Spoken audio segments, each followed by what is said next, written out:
Chapter 1059. The lights in the Chin family's house hadn't dimmed since midnight. Chin Mo stood beside the bed. The others didn't dare to stop him, probably because they had never seen their young master in such a state. His left hand was tightly clenched as he suppressed his anger. The seawater aura around him hadn't dissipated. Even the white bandage on his hand was stained with blood. Chin Mo didn't seem to feel it. He was focused on wiping the sweat off the youngster who was having a nightmare. Bo Jiao had a restless sleep. She had dreamt of too many things. The first time, her pet had left her. Her father had told her, "Jiao, you have to learn to bear with it because you are the young lord of the hacker world and are destined to be alone for the rest of your life." The second time, she had lived recklessly because she didn't have to bear the responsibilities. She had lost the person who was always on her shoulders, the person who liked to act coquettishly and protect her no matter what happened. The last time, she had dreamt that Hoshino had been caught. Her dreams were very messy, and she was powerless in them all. How did he suffer such a serious injury?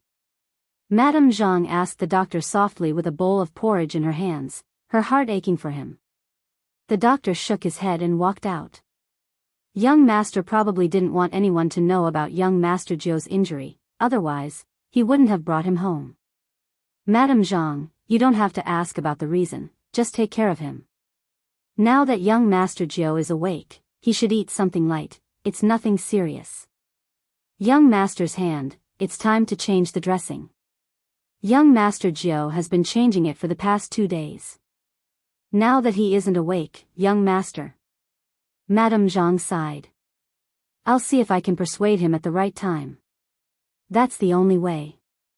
The private doctor walked towards Chin Mo. "Young Master Jiao's internal organs aren't damaged. Other than a slight concussion, everything is normal. Young Master Jiao should wake up before dawn. Young Master should rest early." "I understand." When Chin Mo said these 3 words, Mo Ruo's eyes lit up. The doctor wasn't sure how much Chin Mo had heard. After everything was done, he left the room with Madame Zhang, leaving the room to the 2 of them. Chin Mo, who had been standing by the side of the bed, sat down, his bandaged hand caressing the youngster's face until the phone in his pocket rang. Only then did he withdraw his hand and press the call button. "Hello. If we want to convict that person, we still need some evidence." After a moment of silence, Director Huang continued, "If it's just a text message, it can only prove that he leaked the meeting. We can't punish him severely." "I'm sorry." Chin Mo's handsome face didn't change much after he heard that. Director Huang was about to say something when he saw Zhang Ruiqiang's silence. Chin Mo replied, "I'll call you back in 5 minutes. Hello? Hello?" Director Huang glanced at his darkened phone screen and the bustling scene outside. Now, he could only hope that Chin Mo had a solution. After hanging up the phone, Chin Mo dialed a number. "It's rare that you would contact me." It was Rao Rong. Even to this day, when his voice came through the phone, it was still the same as when he played as a team control sorcerer. It was soft like the rain but couldn't be ignored. Chin Mo lowered his lids, his voice unchanged. He had no intention of beating around the bush. "Was Wang Chuanlei the one who killed your father?" Rao Rong had never imagined that he would hear the name of the person he had to bite his fist every night to stop himself from killing with a knife. But it was that name. It was so hypocritical that he could even vomit during his meal. At that time, Rao Rong had thought of reporting it to the relevant authorities. There had been one time when he had almost succeeded. But some people had accused him of framing the other party. So what if he had been a god of esports back then? People who didn't know how to pretend to be wrong didn't seem to have a way out in this world. He had watched as the culprit escaped right in front of his eyes and told him in private, "Wake up, you can never do anything to me." Back then, he had been so naive. He had thought that with evidence, he would be able to get justice for himself. In reality, he hadn't been afraid of power and hadn't been afraid of losing his life. What had caused him to lose everything was the inability of those people to differentiate right from wrong. The culprit would always hide behind, revealing a smile and pretending to be wronged at the right time. Rao Rong had missed an opportunity. The other party had risen higher and higher, using his father's credit to rise higher and higher. In the end, he couldn't even take revenge. Rao Rong was clear that the evidence in his hands was enough to kill Wang Chuanlei thousands of times. But he didn't believe it anymore. It wasn't that he didn't believe in the law, he just didn't believe in the human heart. Give me the evidence in your hands. Qin Mo's voice rang again. I will send him to jail. Rao Rong stood up, his fingers supporting his forehead as he chuckled. Qin Mo, do you think everyone is good? That's not it. Some people don't have a sense of right and wrong.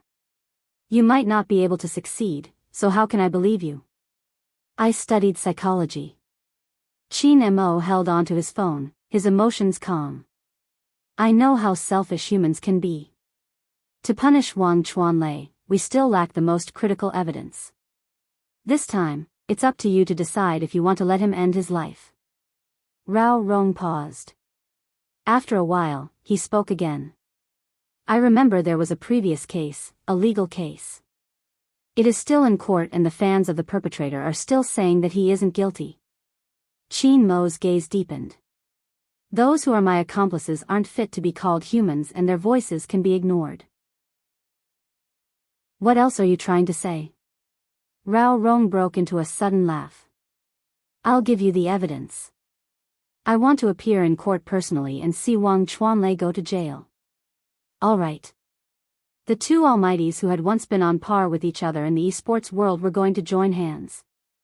This time, it seemed as though they were going to let everyone know what was right and wrong. When Director Huang received Qin Mo's call, it was already 4 minutes later. Tomorrow morning, Rao Rong will bring all the evidence he has gathered to the crime squad. Qin Mo's voice was faint. You have to see it personally. Uncle Rao has many students and there are some in the crime squad that he used to lead. All of them are trying to avoid suspicion. If we want to win, we have to win with innocence. We owe someone an entire year of glory and apology. Director Huang's throat bobbed. Understood. Also. Qin Mo's gaze shifted. How is the hostage I saved reacting? Director Huang suddenly remembered something. Stop, she has been causing a ruckus, asking if we are using force. She wouldn't be in danger if we didn't chase after her, but the moment we took action, danger found her. She wants us to apologize and compensate her for her emotional distress. Is that so? Compensate her? Qin Mo chuckled and looked at the youngster lying on the bed. His eyes were so cold that they seemed to be covered in frost. Since she doesn't have morals, I'll teach her a lesson. It's not wrong to help a major suspect escape. After all, the ignorant are innocent. But now that she knows everything, she's still acting like this. Let's go through the legal process. Even if she's underage, there will be a children's center for her. Director Huang's fingers twitched, but in the end, he decided to voice his concern. Her mother has been waiting outside and her family doesn't seem to be well off. If we go through the legal process, people might say you are using your power to oppress her. Then tell them that I'm very glad that I have the power to send these unrepentant people to prison. Qin Mo's smile didn't reach his eyes. Who told them that they can get away with their crimes just because they are weak? They admit to their crimes and accuse others when they don't admit it. They are inhumane. This has nothing to do with strength, wealth, or age. If we don't stop her from committing a grave crime, her mother will be the one to suffer. Director Huang straightened. I know what to do. I have been an official for too long and I have too many concerns. I will let her meet her mother first. After the call. Director Huang got someone to call the mother who had been waiting outside the entire day. The mother hadn't eaten for an entire day and her hair was a mess. The moment she entered, she held on to the girl's hand. Are you all right? The girl hated her mother for not washing her hair or putting on makeup. Right now, it was even worse.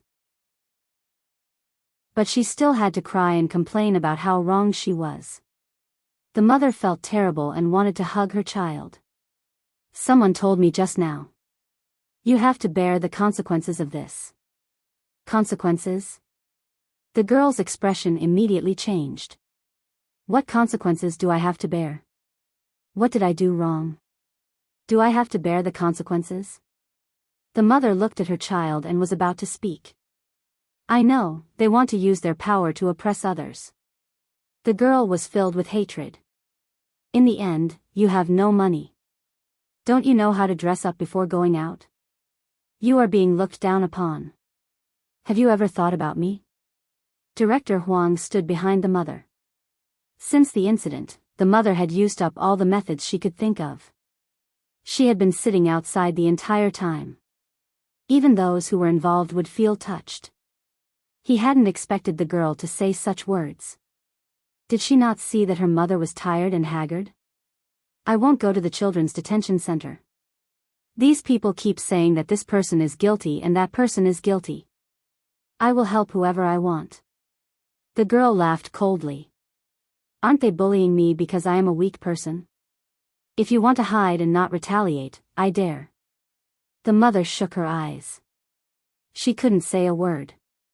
At that moment, the figure's words appeared in front of her eyes once again. Chapter 1060.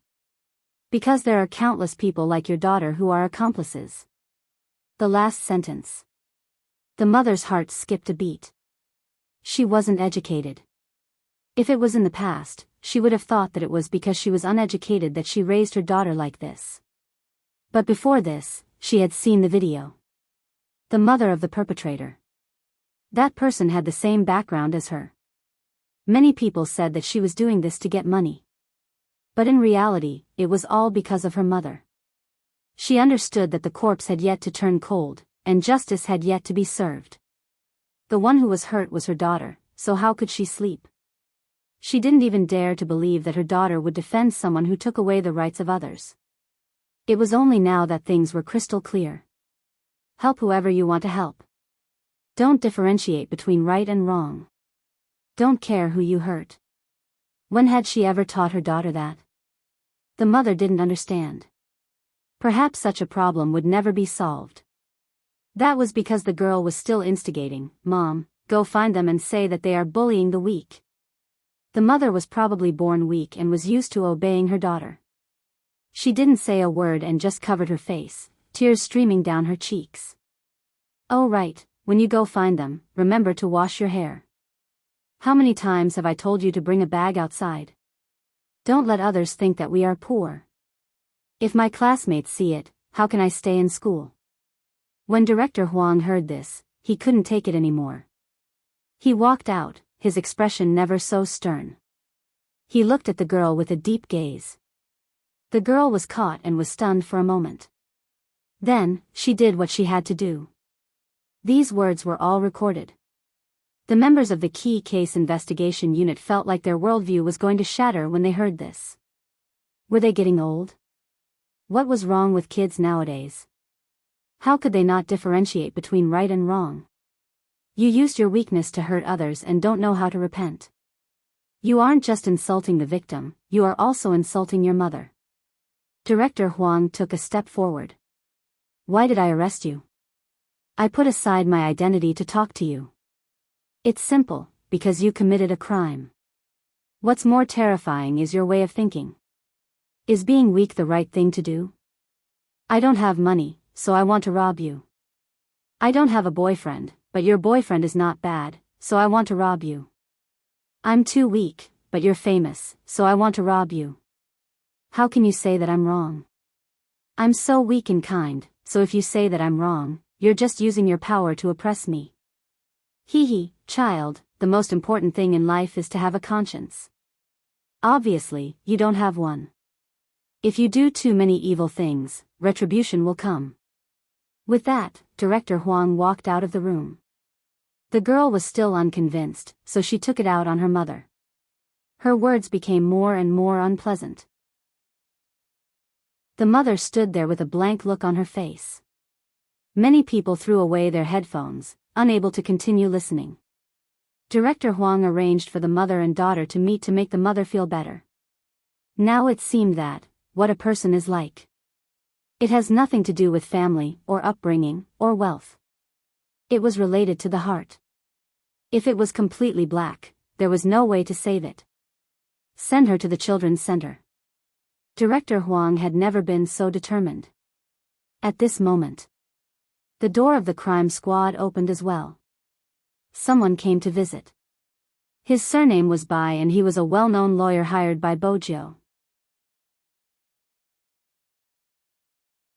Chapter 1061.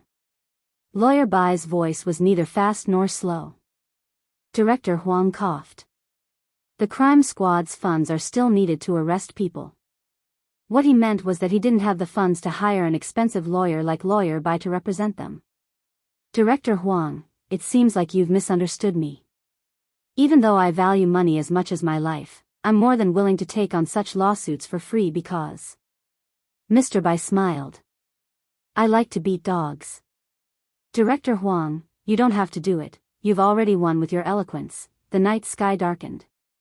Wang Chuanlei wouldn't be unprepared. He would destroy other evidence, cut ties and say something at the right time.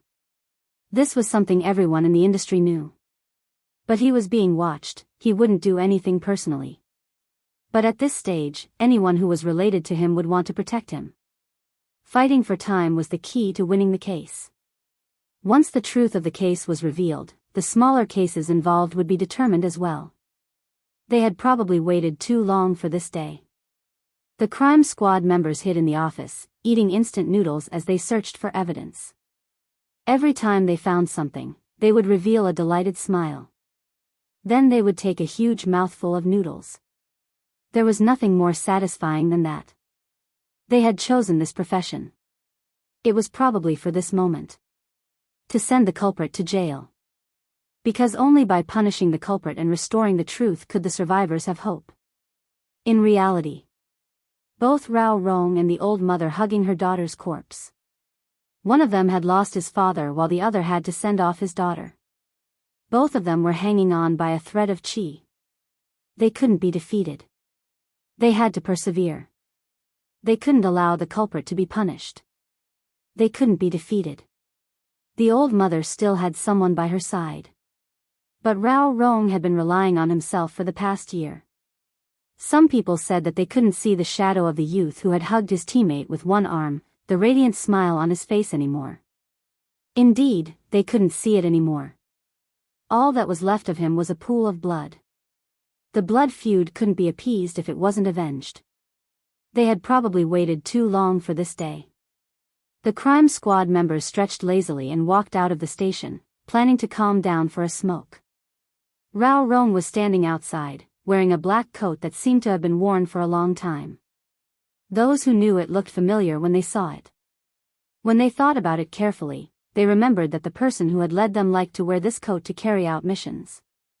Rao Rong walked over with one hand in his pocket, his handsome face calm. I'm here to bring you evidence, everything regarding Wang Chuanlei. The ash fell from the cigarette, and the person who heard this was almost burned by the ash. Happiness came too easily. Originally, he thought that he would have to stay up all night, and there might not be anything that he could use. Right now, all his worries could be put to rest. Because Rao Rong was involved. 3 o'clock in the morning. Qin family. The young man lying on the bed had his handsome face turned sideways. His pale white lips moved slightly, and the sweat on his forehead never stopped. His dreams were muddled, especially the water, which always gave people the feeling that he was going to drown. Chapter 1062. It was a habit that she had developed over the years. The moment she woke up, she would always be in a state of alert. Bojo had to shake him to clear her vision. But before she could do anything, a slightly cold hand touched her head and gently squeezed it. Even his voice was deep and magnetic, as if he hadn't slept all night. Is your head not feeling well? A long time ago, someone had said that if young Master Qin could be gentle, just his voice alone could mesmerize people. Bojo swayed in his melodious voice, her consciousness slowly returning. When she realized where she was, her tensed body relaxed. Brother Mo? It's me. Qin Mo lowered his gaze, kissing her hair. Do you feel uncomfortable anywhere else? Bo Jiao reached out and pointed at her own head. There was a hint of unhappiness on her handsome face. At that moment, it was as if a child had gotten into a fight outside and wanted his parents to pay attention to him. Qin Mo's fingers didn't move away from the head, the strength he used to massage it was comfortable. Concussion after the explosion. Sleep for a while more, it will be better in the morning. Bo Jiao nodded and fell asleep. That was why he said that he was like a child, asking for candy and then sleeping. This time, she slept very comfortably. She held on to Qin Mo's sleeve with one hand. Her hair was wet with sweat, but it didn't affect her handsome face at all. There was one main point. In 2 days, the Almighty would be hers. There was no need to worry about a minor concussion. As for the things she was concerned about, Bo Jiao believed the Almighty would be able to handle them. That was true. Qin Mo had never left the youngster's side, but he had been commanding the entire time. Everyone, working so hard for so long, just for one thing, to send the murderer to prison. Old people often say that the present cannot be compared to their time. Living conditions were better, but people's bravery was gone. If this had happened to them, they wouldn't have had the chance to speak after the crime had been committed. It was because he had an accomplice that Wang Chuanlei believed he had a chance of survival. The two cases were combined into one and then used to finalize the case. Whether the plagiarist only plagiarized or betrayed the original work after plagiarizing might not change the punishment much. But no matter what the truth was, it had to be made public. 7 in the morning. The crime squad tidied up the records and evidence Rao Rong had sent over. 8 o'clock in the morning. Although everyone was tired after a night, there was a spark in their eyes. This time, the members of the Major Crimes Division didn't rest. It could be said that they were all waiting for the same result. Rao Rong walked through the main entrance of the court. After entering, he still saw many people trying to protect him. They kept saying that even if their Almighty plagiarized, it wasn't wrong. One case was divided into 2 sides. Walking in front of Rao Rong was the original novel's mother. She acted as if she hadn't heard the voices around her, and her gaze was firm. Because she believed that there would always be a place that would give her justice. When Rao Rong saw this scene, he glanced sideways at the people who were still protecting the criminal. He walked past them, but he had never wished for victory more than now. He had already been suppressed by these accomplices once. This time, it wouldn't happen again. He believed that with Qin Mo around. I won't let anyone get away with it. He pushed the door open and stood against the light.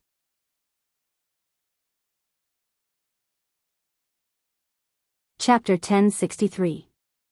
The judge spoke, and the lawyers returned to their seats.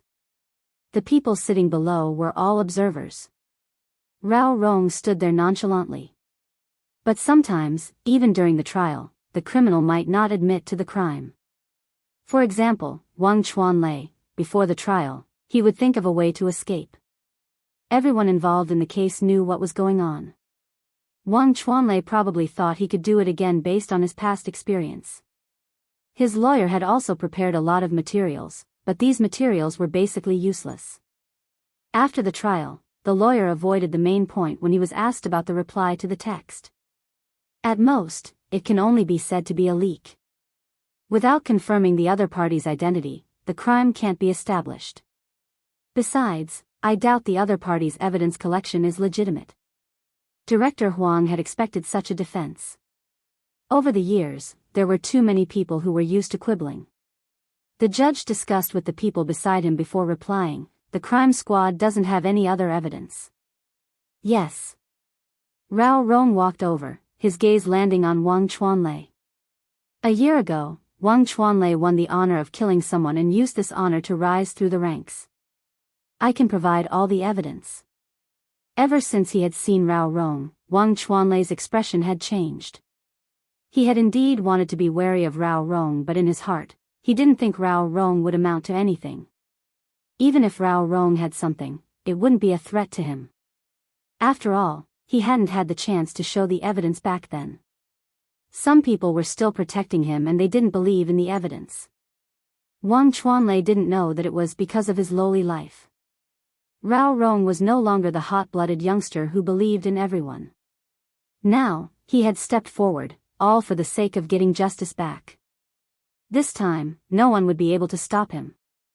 As they exchanged glances, Wang Chuanlei seemed to understand something.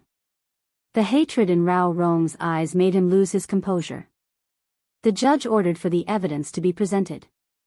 Rao Rong's current situation was unique. Almost everyone knew that his father had been framed due to the previous exposure. It was just that there was no way to confirm who the person behind this was. We need to verify the evidence. That was because there wasn't any personal grudge involved. Even if everyone knew what was going on, they had to have enough evidence before they could be sentenced. The verification of evidence had to be done according to procedures. No one knew what would happen during this period of time. Just as the judge was about to announce that the case would be adjourned for a retrial tomorrow. There's other evidence. Suddenly, a clear and distinct voice came from the door. It was a young man wearing a dark red t-shirt and matching earrings with shimmering black fragments. His handsome face was exposed to everyone's sight. Rao Rong's eyes widened when he saw the slight curve of his lips and the way he strode over with one hand on his belt. Bo Jiu. She sat up from the bed with a white bandage wrapped around her head. She looked like a beautiful, sickly man.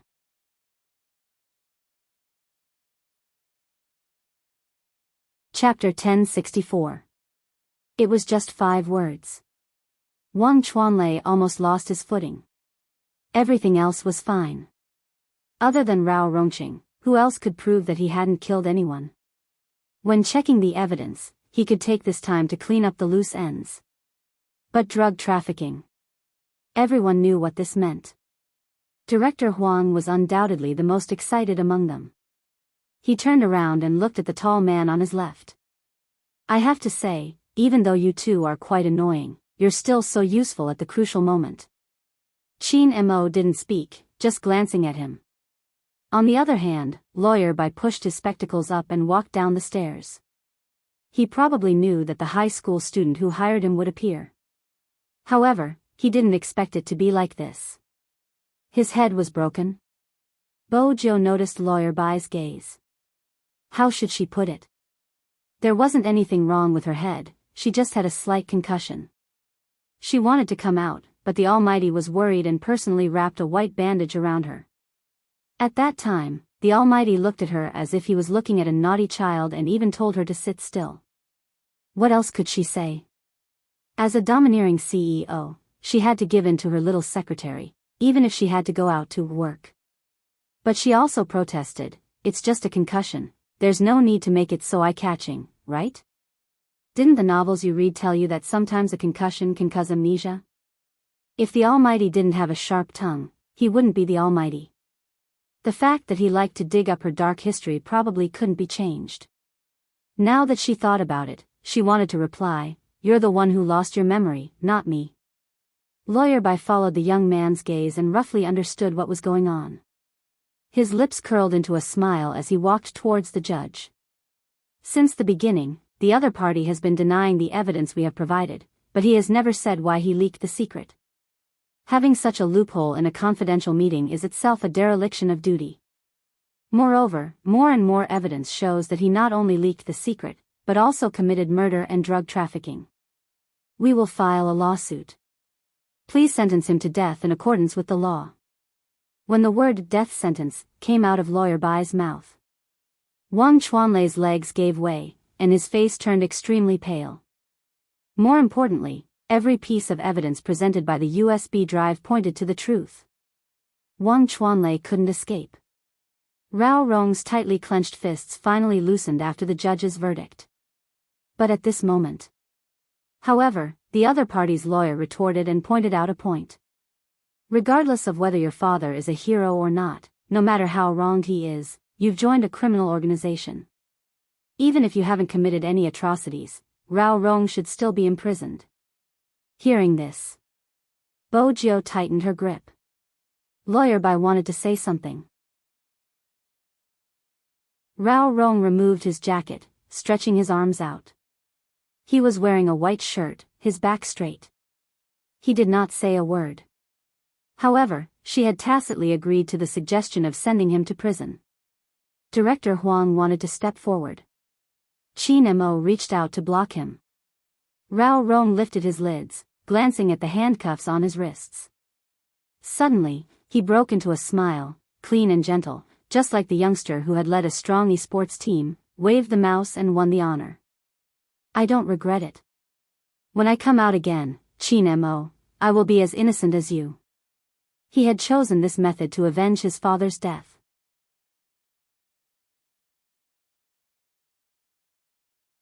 Chapter 1065. In this world, there was no turning back. Perhaps at the very beginning.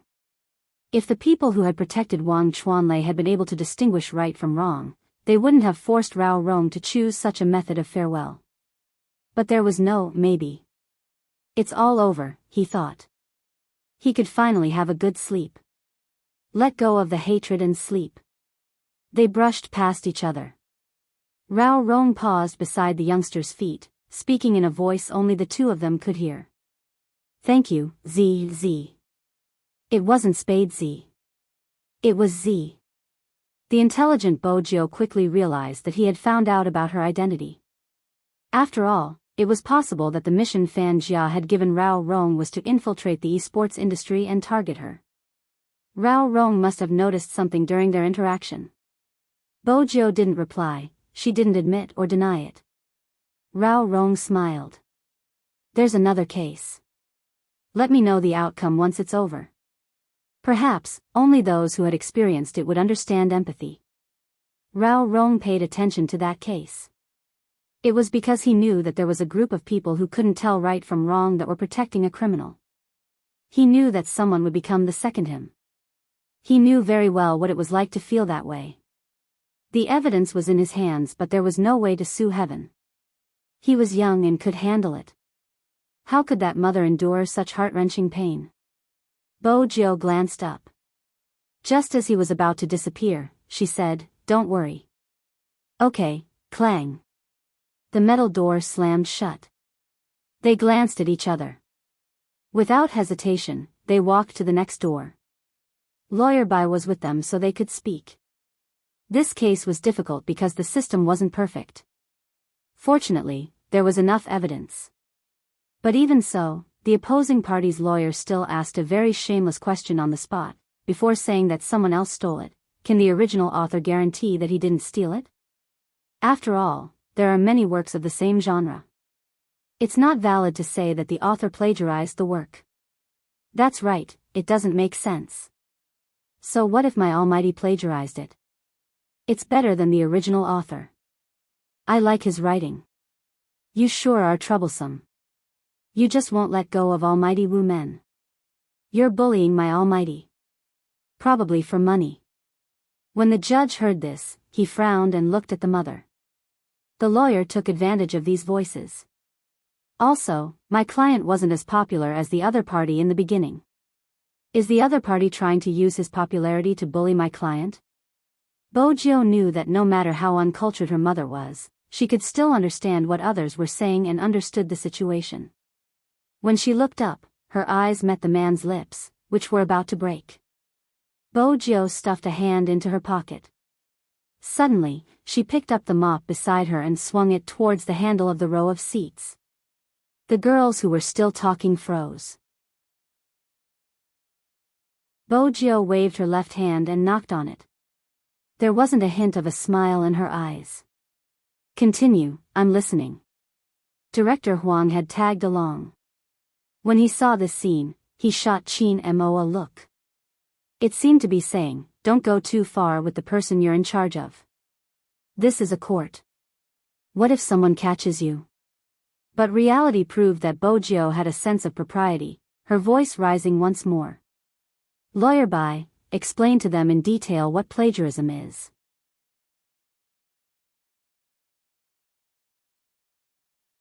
Chapter 1066. Plagiarism is the act of stealing or modifying someone else's work, using the same method to copy the work completely or partially, or altering the form or content to a certain extent. Lawyer by walked forward. Firstly, the other party's defense is intentionally distorting the main body of the argument, using plagiarism as a joke. Under normal circumstances, plagiarism isn't determined based on the subject matter. There are many similar books like fantasy, CEO, level up, esports, entertainment, etc. There might even be similarities due to the description, which is normal. But what isn't normal is when there is a plot unique to the original author. The other party's action is to use the original plot or add words to make it their own. This isn't a joke, it's a copy. Lawyer by spoke slowly, reading the sentence clearly. Also, the most important aspect of a work is the soul of the character, which is what we call the main character. It's simple, take The Rebirth as an example.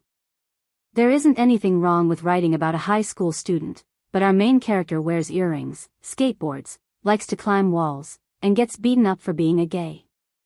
There are a bunch of overbearing CEO books on the bookshelf, which the main character uses as a black mark. This is an original plot, but why is it the same for your side? There are also other major plots that are copied and written in the hands of your excellency. Lawyer by paused for a moment before continuing. As for what you said about plagiarizing or not, it's your business if you don't care. After all, not everyone has a conscience. My point of view is that we can forgive unintentional mistakes, but we will never forgive those who plagiarize and then accuse the original. There's no point in pretending to be weak. What matters here is the truth, not acting. Sometimes, having a good voice was a good thing. Besides, every lawyer would clearly convey the message they wanted to convey. Some of them weren't convinced and wanted to speak up. The judge looked at the evidence, comparing it against every frame. Bojo stood at the side of the loudest, reminding Lawyer by, "You forgot the most important point." Lawyer by followed the young man's gaze, his gaze landing on the mother who was forcing herself to stand up straight. According to our country's constitution, compensation is the rightful amount of compensation. Perhaps you've never heard of it, but during the trial, my guardian mentioned the amount of compensation, 1 renminbi. A beggar wouldn't even ask for such a small amount of money. After traveling for 36 days, from the county to the provincial city, from the provincial city to here, I've put in so much effort. From start to end, all I want is justice. Of course, even if my guardian succeeds, you'll still say that you like both books and don't care how it came about. But remember, you'll always be an accomplice. Even Director Huang was stunned by what he heard.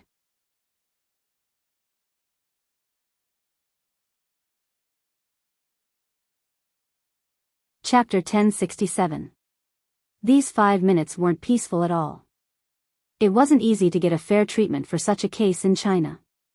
Besides, there were so many people protecting the other party. The funniest thing was that the defendant didn't even attend the hearing, only her representative appeared. This meant that all the pressure from the public was on the mother. She seemed especially calm at this moment. After 5 minutes, the hearing resumed. Her hands weren't as tense as before. She stood there innocently, waiting for an answer. The judge announced, "The defendant is guilty of plagiarism." The mother didn't laugh, instead, she reached out to cover her mouth. She wanted to cry, but she suppressed her emotions. She looked at her bracelet. "Daughter, did you hear that? Everything that should be returned to you has been returned to you." There would still be people who wouldn't accept the verdict and would complain. But at this moment, it didn't seem to matter. Perhaps, those who couldn't tell right from wrong would never understand that they weren't being kind, they were being cruel. But that wasn't important anymore. Bojo watched as the mother's shoulders trembled and she started to cry uncontrollably. She stood there, not leaving. She placed the mop in her hands back to its original position. She didn't even bother to look at them. The entire case was announced in the newspaper. Although the details weren't revealed, the outcome was clear. Bojo stood outside for a while. She wanted to smoke. But when she reached into her pocket, she realized that she had promised the Almighty to quit smoking. She removed the candy wrapper and placed it in her mouth. The matter here was settled. It was time to plan in detail how she was going to kidnap the Almighty. Qin Mo had expected to see a cold and listless fox. After all, the youngster's expression had started to show some emotions. He didn't expect to see the youngster rubbing his palms together when he turned around to see the youngster rubbing his fists in anticipation after telling him how to deal with the aftermath. "What are you up to again?" Qin Mo walked over, pulling her towards him as he glanced at her head. Bojo felt that she didn't look good with such a curse on her. But she didn't want to lie, so she decided to compromise. "I'm thinking about the filming in America. I wonder how long it will take." "You can ask about the schedule." Qin Mo touched the bandage on the youngster's head and casually changed the topic. "Let's go back to sleep." Bojo had slept for a long time and was still energetic. "I just woke up. Do you want to play ball?" "I'm sleepy." Qin Mo held her hand and walked forward as though there was no one else around. The two of them were still as compatible as ever. Bojo enjoyed watching the Almighty sleep. Who wouldn't like to watch him sleep? Besides, the Almighty was so domineering that he could only fall asleep hugging her as a pillow. He wouldn't allow her to run around. At noon, Bojo closed her eyes along with the Almighty. Later on, she also wanted to be more honest. As a result, the princess was always walking back and forth in front of her like a cat, snorting from time to time. Bojo suppressed the provocation with her brute force and pulled Princess out. It was commonly known as cat walking. Dusk was approaching. Many people in the courtyard were walking their dogs. Walking the cat? The princess' big flat cat face exploded.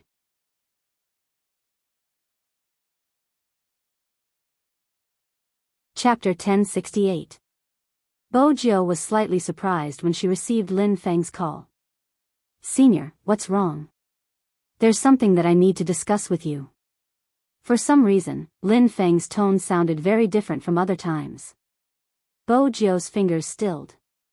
She held on to Princess, her voice calm. "Speak." "In less than half a month, Yunhu will be leaving the country. He's talking to Fengyi now. I think he's leaving the team." Lin Feng took a puff of his cigarette. Bojo wasn't sure where he was now. Actually, when Lin Feng had heard the news, he had wanted to discuss something with Fengyi. He hadn't expected the office door to be left open, allowing him to hear everything. He has quite a number of fans. If he leaves the team just like that, there will definitely be a lot of people who won't understand. Lin Feng leaned against the wall, looking at his fingers. Even if they understand, no one will be able to accept it. Rather than letting the media spread the news, why don't we tell everyone? Bojo paused, returning to the previous question. Leaving the team? That's right, after he goes overseas, he definitely won't be able to undergo the same intensive training as before. Besides, he has always wanted to do research. Lin Feng's voice was calm. "I was the one who pulled him into the esports team." Bojo could sense Lin Feng's bad mood. She carried Princess up with one hand and poked him casually, the other holding onto her phone. "How do you intend to tell everyone?" As a cat of noble birth, Princess's big face was obviously helpless. His claws couldn't reach the youngster, everything was useless. Lin Feng smiled. "We can hold a farewell party and invite his fans. You can dress as a girl." Bojo took a moment before giving a direct answer. Even though Lin Feng was feeling down, he couldn't bring himself to feel depressed. The corners of his mouth twitched. F***ck, don't we still have the Asian Cup? It's less than a month, isn't it? In her heart, Supreme Alliance wouldn't be Supreme Alliance without anyone. Lin Feng tossed the cigarette into the bin and straightened his back. Fengyi has discussed this with the organizers. With Supreme Alliance's current power, they aren't able to defend against external enemies. The Asian Cup concerns China's reputation and captain's condition is unknown. With Yunhu's withdrawal, we won't be able to win against the other Asian teams, much less the Japanese. Hence, he suggested for Xiangnan to participate in the Asian Cup. The organizers have already given a reply. Both teams are to prepare and we will see which team is stronger. He was already prepared to not participate in the competition. Bojo had an idea. At the same time, she understood that it wasn't appropriate for Supreme Alliance to continue fighting. Just as Lin Feng had said, Supreme Alliance had 2 generals that couldn't participate. The Asian Cup wasn't a domestic competition. Under such circumstances, sending Xiangnan out was the wisest choice. Feng Yi wouldn't have made this decision on his own. He must have asked the Almighty. Bojo lowered her lids. Every player's greatest wish was to fight for their country. It was just that everyone knew that the National League was probably the last battle. After this, no one knew how long it would take for Supreme Alliance to rise again.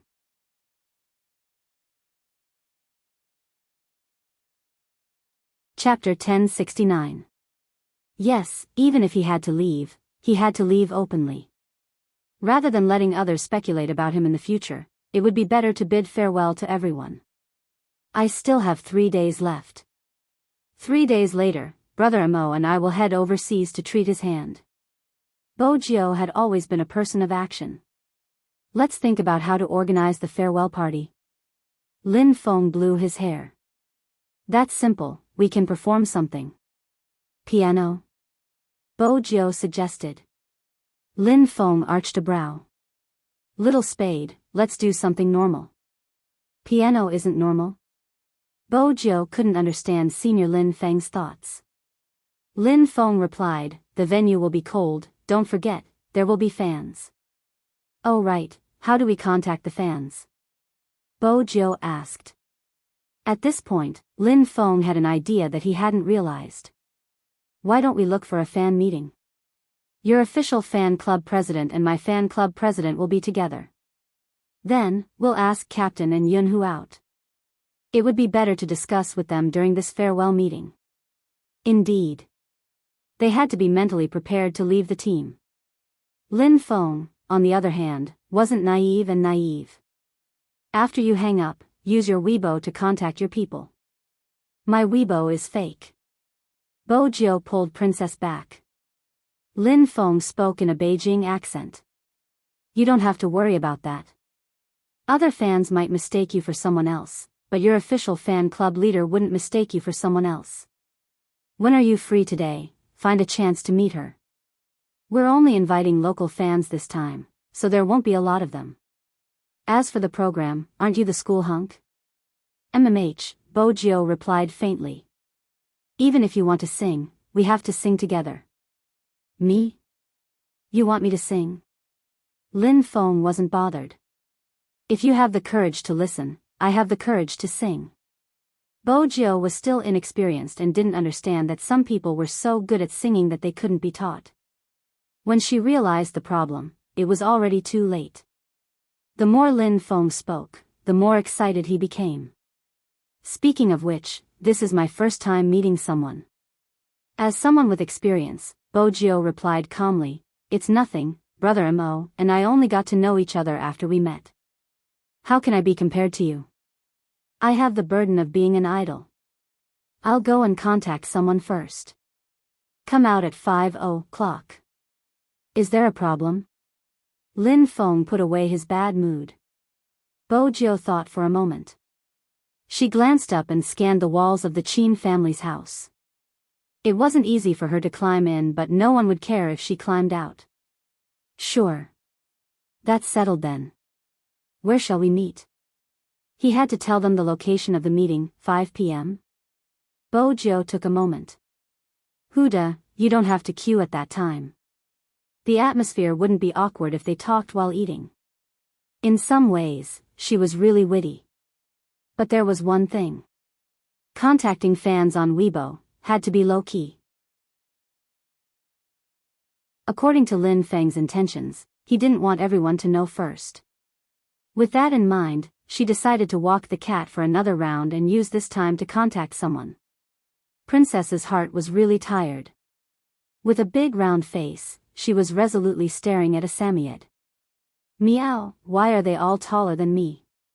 The old men who were walking their dogs also thought it was interesting that the young man was walking with the cat in the yard.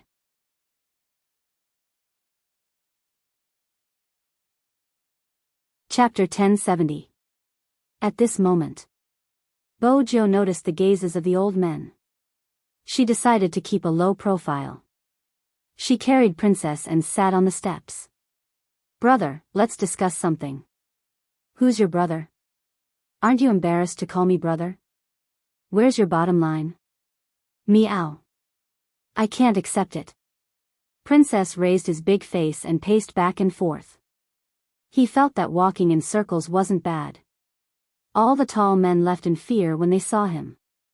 Not bad, not bad. Bojo couldn't understand why a cat would be so proud. She watched as he challenged Samyed valiantly with his claws extended. Samyed didn't even look at him.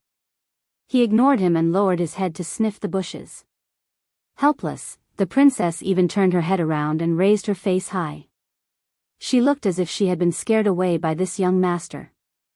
Bojo felt that it was better to go through Weibo. After all, it was tiring to watch a cat's inner drama. Bojo logged into her account and password. Due to the overwhelming number of messages, her phone was stuck. Fortunately, the official fan account was easy to find. She just didn't know if the person on Weibo was there at this time. After all, she couldn't use WeChat all the time. Bojo moved her fingers and sent a question mark over. She thought she would have to wait for a while. Unexpectedly, there was an instant reply. It's a living adult. Since it's so lively, it shouldn't be a tortoise, Bojo replied. The person on the other end was obviously agitated. "Sir, I'm her secretary. The general manager is out. Tell her to meet me at 5 in the afternoon at Huda. The other presidents of the fan club will be there too. If she isn't free, she can leave me a message." Bojo sucked on a lollipop. After she was done typing, she leaned back with one arm and sat lazily. She freed one hand and caressed Princess's chin. "Brother, come, let's continue our conversation. Help me set up a cover at 5 o'clock. Princess wouldn't agree to it. He started his inner drama again. Her Weibo chimed. Bojo retracted her hand. There were only 3 words. "I'll be there." "Okay." After she was done, Bojo stood up, stuffing a hand into her pocket. Before she entered, she didn't forget to size up the walls and balcony. The princess narrowed her eyes and extended her claws again. "What do you want? Why are you so interested in my nest?" "The princess nests on the balcony." Bojo lowered her lids and headed up to the 2nd floor alone. The Almighty was still asleep. Soft light shone in, creating a halo of light. His messy black hair only made him look more elegant and noble. That was all the beauty in the world could do. Bojo walked over and found a spot that belonged to her. She turned sideways and wanted to lie down. At this moment, his wrist was suddenly grabbed by someone.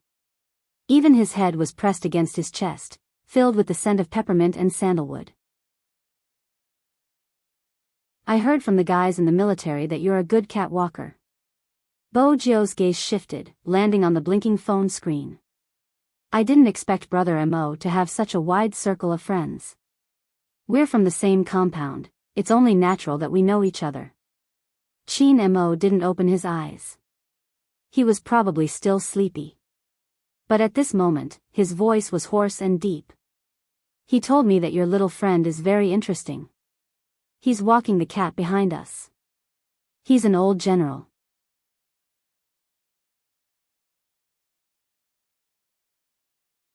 Chapter 1071. Chin Mo didn't receive a reply. When he opened his eyes, he saw the youngster's slightly depressed expression. It was a pretty face. "Why? Can't you treat me as a little kid?" Chin Mo asked as he touched her head, probably to check if the bandage was still there. Bojo had forgotten about it.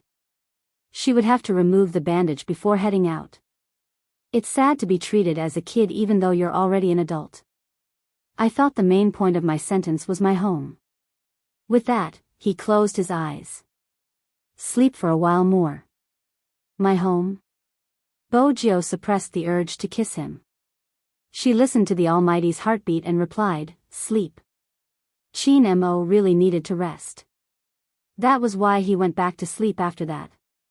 Bojo waited for almost half an hour before standing up. The Almighty had indeed been watching her. It wasn't an illusion. The people outside the Chin family's house seemed to be following her wherever she went. But it wasn't impossible for her to shake them off. It was a good opportunity to spar with them and test their skills. It would be easy to kidnap the Almighty. Bojo pondered as she walked into the bathroom. It was 2:30 p.m. The courtyard was quite a distance from Hu University. No matter what, he had to change his clothes. This was a sign of respect for gay activities. But after searching for half a day, she could only wear a dark red t-shirt. She added a thin hooded jacket. The jacket wasn't really meant to be worn. She wore a black watch band on her fair wrist, its surface reflecting light as she moved. She bit the pen cap and wrote a note to the Almighty, stating the reason. Once everything was arranged, she went downstairs. There were people at the 9:00 and 6:00 directions. Bojo arched a brow. She walked to the wall and placed Princess under the shade. She smiled and escaped. The jacket was held up by the tree branches. From other directions, only the corner of the jacket could be seen. It seemed as though Bojo was squatting and playing with the cat. In reality, the youngster had already kicked with her long legs. Using the force, she reached out and leaped onto the wall handsomely, landing swiftly and cleanly. The dark red t-shirt matched with the youngster's bright smile. It was both handsome and devilish. However, it was a little awkward. When she looked up, she saw the two old men looking at her and shaking their heads. The little kid that Chin Mo brought back is mischievous again. It's normal for children to climb over walls. Those eyes were filled with love. Bojo coughed and was about to speak. "Little friend, go ahead. There are so many people looking at you. I don't know what that cold brat is thinking. Just don't go and not come back. I'll be back once I'm done." "Thank you, grandpas." He waved his hand, implying that he did not mind. After that, the two old men continued to focus their attention on the chessboard. They were indeed like generals. The first thing Bojo did when she left the courtyard was to contact Lin Feng. "How is it?" "I'm already here, why aren't you here yet?" Lin Feng's voice was lazy. "Hurry up, it's hot outside." Bojo didn't understand. "If it's hot, enter the shop first." Not entering. Lin Feng was still a little awkward. "It's my first time meeting a gay man, and it's all girls there. It'll be so awkward if I go to the table. When you come, we can go in together." "Bojo. Why are you looking for a girlfriend when you're so shy? You should just stick with Almighty Yun."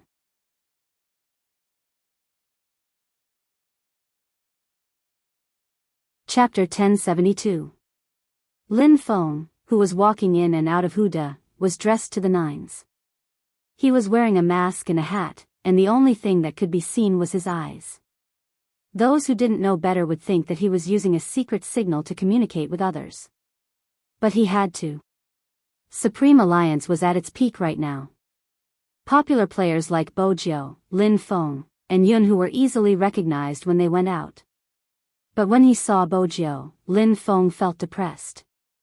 Why did he look like a lunatic when he dressed up? She was wearing a black mask and a dark red t-shirt, which made her look even more handsome. She was completely different from him. "Let's go in," Bojo said, pushing the door open. At this point, Lin Feng felt that he had lost again. He tidied up his appearance and strode in as well. The base meeting was on the same day. The people invited were all the president of the fan club. In reality, there weren't many people. But there was one girl who took the high-speed train from Lin City. They were really excited since they had never met their Almighty in such a manner. Just as the girls were having a friendly conversation, one of them glanced up and caught sight of the youngster walking over. The youngster was wearing a black mask and a matching earring, which made his eyes seem deep. He was still holding his phone in his hand, and he looked natural and handsome as he walked over. After seeing his silver-gray hair, the girls were already a little stunned by his handsomeness. Bojo was carefree, sitting down when she saw a seat. She reached out and flipped the menu. "Everyone is here, what do you want to eat?" They were surprised that they had entered the ordering phase so quickly. The girls felt as though they were still in a dream. But the person in front of them was indeed Big Spade. "Almighty Lin isn't here yet," one of the girls said softly. Bojo reached out and removed the black mask. She supported the side of her face with one hand and tilted her head, smiling. "He's here, but he needs to prepare himself mentally." The girl was originally the president of Uncle Yin's fan club. When she saw the youngsters smile, she froze. All the girls felt that Big Spade's face was too lethal after removing his mask. He was so handsome that they couldn't concentrate. In addition, everyone was very excited at this time. They couldn't suppress the smiles on their faces, and their hearts were beating faster. Lin Feng felt the same way. After all, he had never met his fans in this way before. But they still had to meet. Therefore, Lin Feng, who pretended to be cool, followed closely behind. Only then did everyone arrive. Bojo started ordering. Since the girls weren't looking at the menu anymore, they were all staring at the two of them. When they got excited, they would grab the hands of the people around them. They were all here to see their almighty. Now that their wishes had come true, of course they were happy. The dishes Bojo ordered were all meat, but since there was a girl around, she ordered 2 more plates of vegetables and a fruit salad. The girls couldn't control their wildly beating hearts. Someone asked Bojo, "Can Big Spade take a photo?" Bojo glanced over but didn't reply. That person immediately explained. His voice was filled with unconcealable joy. "We won't take pictures of our faces. We'll just take pictures of our hands together to tell everyone that we're meeting up."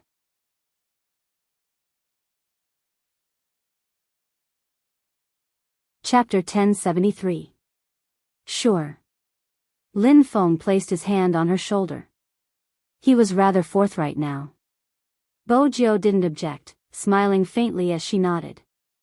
The person in charge of taking photos used a selfie stick. After raising the mobile phone, everyone stretched out 2 fingers and put them together. After piecing them together, it was a very tall and beautiful picture. That person took a glance, thinking that Big Spade's hands, with the black ring, would definitely go crazy if it was released. That was the truth. Initially, the person had uploaded the photo with the intention of showing off the delicacies.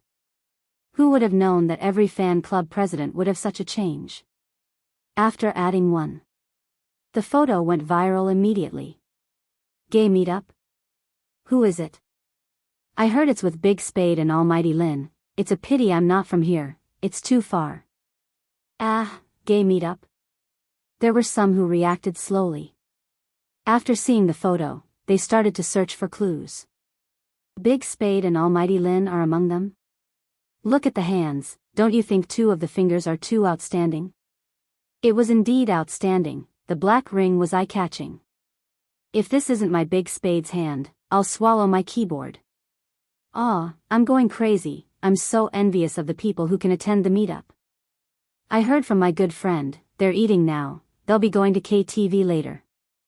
I wanted to block out her moments, but now I can't wait to understand the entire process. It would be nice to listen to the live broadcast. The official fan clubs at S and comments never stopped. On this day, everyone was restless.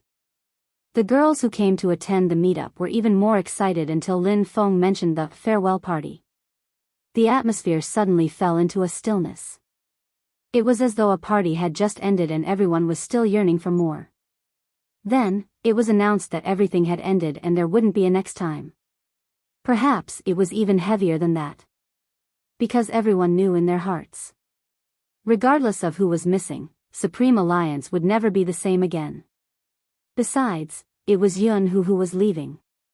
Other than Yunhu, Almighty Qin would be heading overseas to recuperate and Spade would be following him. Which meant that Supreme Alliance would lose 3 members. They would be torn apart. That was everyone's first thought. It wasn't a good feeling. Especially for them, esports fans. Some of the fan leaders were already very old. When they liked Supreme Alliance, they hadn't dated yet. That was when they were still in university. It was the first time they understood the world.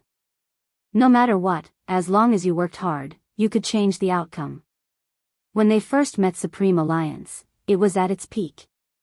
At that time, Almighty Qin held a gun and entered the territory alone.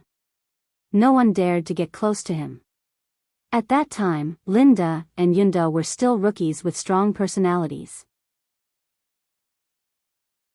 Although his playstyle wasn't that skillful, it gave people unlimited expectations. Later on, Supreme Alliance hit a low point, but it had never been so miserable.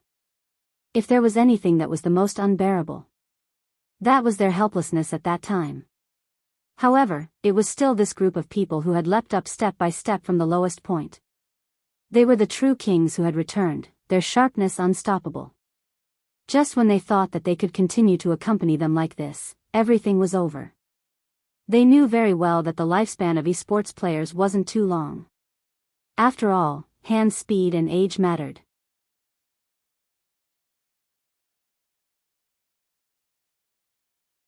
Chapter 1074. When is Almighty Yun leaving?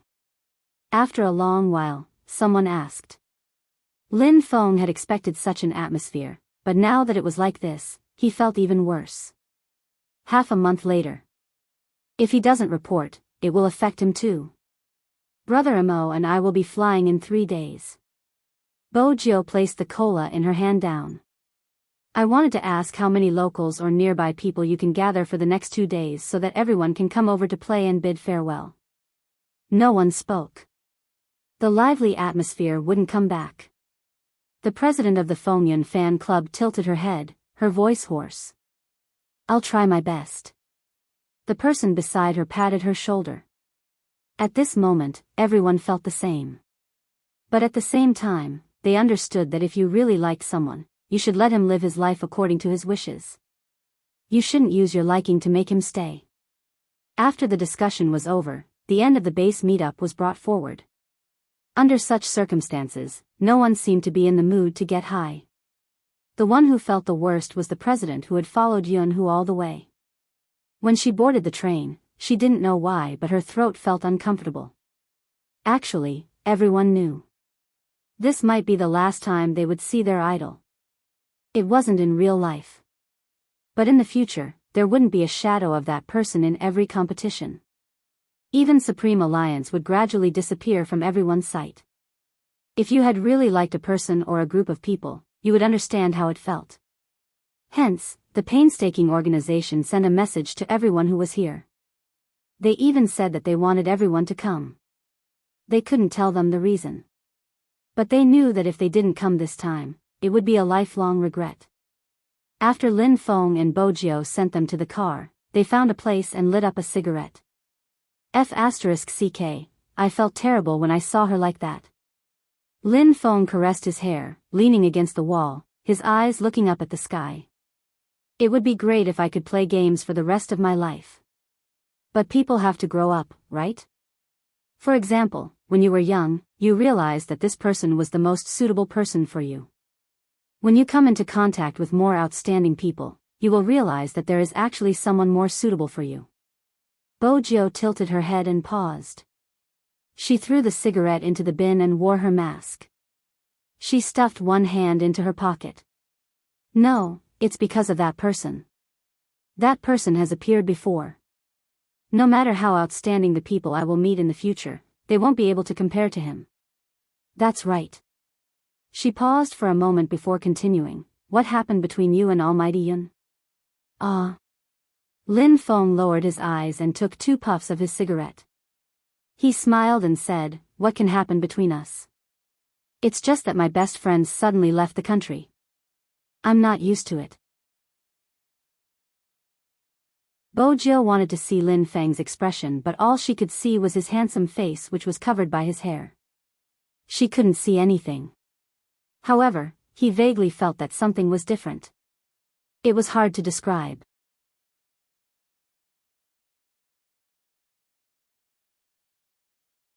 Chapter 1075. When Coco received the call, he was still in the midst of a live stream. When he heard the news, he switched off the channel. What did you say? Lin Feng is going to sing? He bit the bunny's ear. I don't want to participate, I strongly reject. Rejection is invalid, it's a group activity. We'll be near the club at midnight, come over with Feng Shang. Even though that was what Bojiu said, she was still a little doubtful after the call ended. She glanced at Lin Feng. How bad is your singing for Coco to reject you? Lin Feng held her arm. Let me tell you, it's a long story. You'll see how good I am in a while. Bojiu. Was singing badly a form of pride now? When they reached the KTV, Bojiu realized that it wasn't because of his singing. Every line Lin Feng sang wasn't in tune. He should have been in tune, but for some reason, he went up, making it difficult for Coco to find the tune again. Bojiu finally understood what it meant to be in tune. To a listener, it was a form of destruction. How could he perform for the fans with such a standard? Bojiu reached out and rubbed her temples. She thought for a moment and stopped playing the guitar. This won't do. Lin Feng arched a brow. Why do I find it nice? Look at what I sang just now, there's finally a tune. There are so many lines, but you only managed to tune one line. Bojiu brought the guitar over with a smile.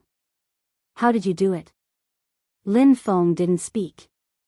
He had a feeling that if he spoke another word, Little Spade would smack him with his guitar. Coco placed his earplugs down and jumped over with the bunny in his arms. He was exhilarated. What did I say, Little Spade? You can't let this guy sing, there are so many twists and turns. Bojiu glanced at them. How's your coordination? Black belt in Taekwondo. Lin Feng was best at martial arts with his legs. Bojiu sized him up. Since you can't sing, you can dance. After you dance, you can even move your lips. Lin Feng. What the hell? What songs do youngsters like these days? Bojiu scrolled back and forth in the KTV song selection area. Coco and Feng Shang looked at each other. You're the youngest here. Bojiu paused for a moment before smiling. That seems to be the case. Most of the Supreme Alliance's fans were similar to her. There were many students. It was a parting occasion, so there was no need to be so unhappy. Bojiu slid open the chart and listened to the top 3 songs. In the end, she settled on the middle song. This one. Coco, Lin Feng, and even Feng Shang froze at that moment. Their expressions were hard to describe. This song? Yes, this one. Bojiu made the final decision. The other 3 looked like they had nothing left to live for. It was all thanks to Weibo this time. When Bojiu returned to the Qin family, it was still peaceful. But it was only peaceful. Bojiu walked into the house. Auntie Zhang, who came out with a cup of tea, pointed behind her with her chin and said in a low voice, "The young master is in the study." In this situation, Bojiu could only turn and walk towards the study. In the study. Qin Mo was nearing the end of the call. On the other end, Magician insisted on an answer. Boss, who exactly is this young Master Fu? He saved the entire ship single-handedly and knows how to make use of the surroundings to minimize the impact of the explosion. Who exactly is he? Do you really like him? Or are you attracted to his capabilities and want to recruit him? Someone could vaguely be heard saying, "Is there something wrong with your brain?" Boss's attitude clearly says that he likes her. I didn't expect the boss to be gay. If I had known earlier, I would have been more careful when I showered in the platoon. No, that's not right. If I had known the boss was gay, I would have been in a favorable position. Anyway, the boss is so handsome. No matter how I think about it, it's not a loss. Qin Mo allowed them to make a ruckus. In the end, he asked faintly, "Are you done?" 4 words. It was a solemn silence. You just have to remember to protect her family. As for other things, don't say anything. Even if Huang Guohua asks, there are some things I have to investigate. Alright, I'm hanging up, someone is coming in. Indeed, someone was coming. It was Bojiu. She was feeling a little guilty, but even so, she maintained her lazy attitude. Brother Mo.T. She looked so obedient. Qin Mo glanced at the youngster and placed his phone on the table. He leaned back, his left hand still wrapped in bandages. Since when did the wall-hopping student rely on a cat to divert her attention? The Almighty's sharp tongue was so artistic. How was she supposed to respond? What are you and Lin Feng doing? Qin Mo tapped the screen, probably because he had seen the message. Bojiu sat down, her gaze deep. She still looked like a rich young master even though her sitting posture wasn't proper. We want to hold a farewell party. After hearing these 3 words, Qin Mo could almost guess the cause and effect. After a while, he opened his mouth. Which day? Bojiu replied, tomorrow. Bojiu assumed that was the end of the matter. But the next second, Qin Mo spoke again. Next time, if you want to go out, go through the front door. It won't be good if the grandpas in the courtyard see you when you climb the wall. What do you think? Bojiu paused, feeling depressed again. Didn't he promise not to tell Brother Mo? She didn't expect him to be so passionate about gossip no matter how old he was. Come here. Qin Mo looked at the youngster's expression and smiled. Bojiu arched a brow. She placed both hands on the table and leaned over. Qin Mo moved slightly and reached out, pressing the back of the youngster's head. It was a sweet kiss. Time seemed to have stopped at this moment. The lights, the starry sky, and the reflection from the window landed in the study room. Everything seemed incomparably peaceful. It seemed that other than the sound of a heartbeat, nothing else could be heard. Even Madame Zhang, who was secretly observing, didn't enter again. The night grew darker. Even though both of them were in the Qin family's house. But they did live in 2 rooms. Ever since Bojiu moved in, Qin Mo seemed to have an extra job, which was to tell a certain someone a bedtime story. Qin Mo had always thought that this kind of thing was only enjoyed by children. But it was obvious that the person sleeping on the bed wasn't very mature mentally. Qin Mo reached out and pushed the silver hair in front of the youngster's forehead away. His gaze deepened. Then he walked out of the room and went to the courtyard.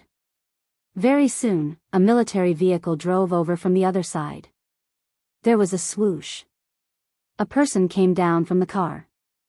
That person was wearing glasses. Although he was wearing a white coat, there was no way to link such a devilish-looking man with the word doctor.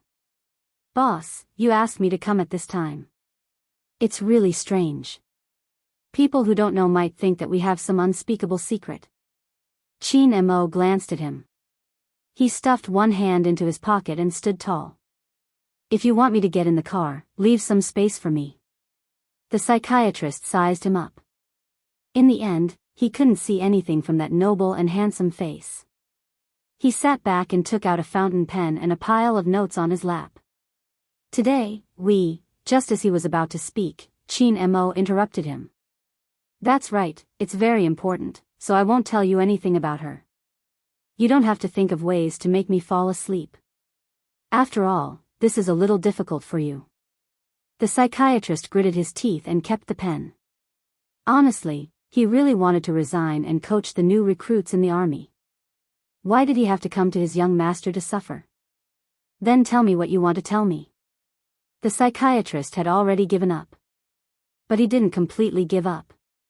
After all, no matter what was said, it could reflect a person's psychological state. But the answer he got was definitely a rejection. All these years, his boss's reaction was basically the same every time. Qin Mo crossed his slender legs slightly. It was obvious that he was used to this. Sometimes, the psychiatrist would come to do psychological tests for him. I do have something that I want to hear your analysis of. The psychiatrist was about to write the word no, but after hearing Qin Mo's words, he suddenly straightened his body and almost dropped the fountain pen in his hand. Chin Mo glanced at him and reminded him faintly, "Be professional, don't let me see your shock." The psychiatrist tried his best to control his micro-expressions, but his voice still sounded a little excited. "What is it?" "It's about the thoughts of a high school student." The psychiatrist guessed for a long time but didn't expect such an answer. Was he kidding? This wasn't what he wanted to hear, okay? If a high school student still likes to listen to bedtime stories, why is that? Chin Mo's side profile didn't change at all. The psychiatrist spread his hands. "Isn't it easy to analyze? She can't forget her childhood and lacks a sense of security. This kind of person is a little complicated. It's not that she doesn't know anything, but she knows everything, but she has a pure land in her heart that she wants to keep. And it's very likely that her pure land is her childhood. In other words, the words childhood sweetheart are very important to her." Of course. The psychiatrist thought that this inference was very simple. Chin Mo didn't say anything else. He just looked out of the window. His deep eyes seemed to have deepened. His fringe fell, blocking his expression. He had already done this analysis. However, when this kind of analysis was said by someone else, he still subconsciously reached out and pulled open his collar. Just like that, he sat in the car seat, his posture a bit more unruly than usual, but the corners of his mouth hid all traces of a smile. That was why she kept wanting to leave. This time, she went overseas with the intention of never coming back.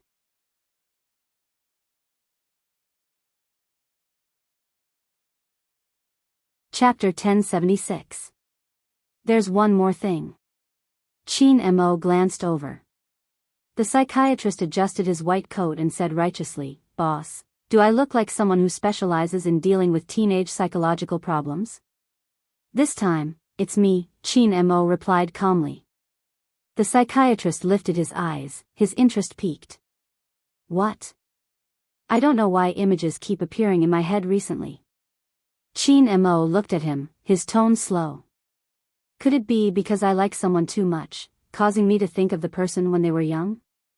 The psychiatrist's hand that was holding the pen paused, but he didn't show it. He flipped open the notebook, writing as he said, "From a psychological perspective, if you like someone too much, you would indeed think of the person in all sorts of situations.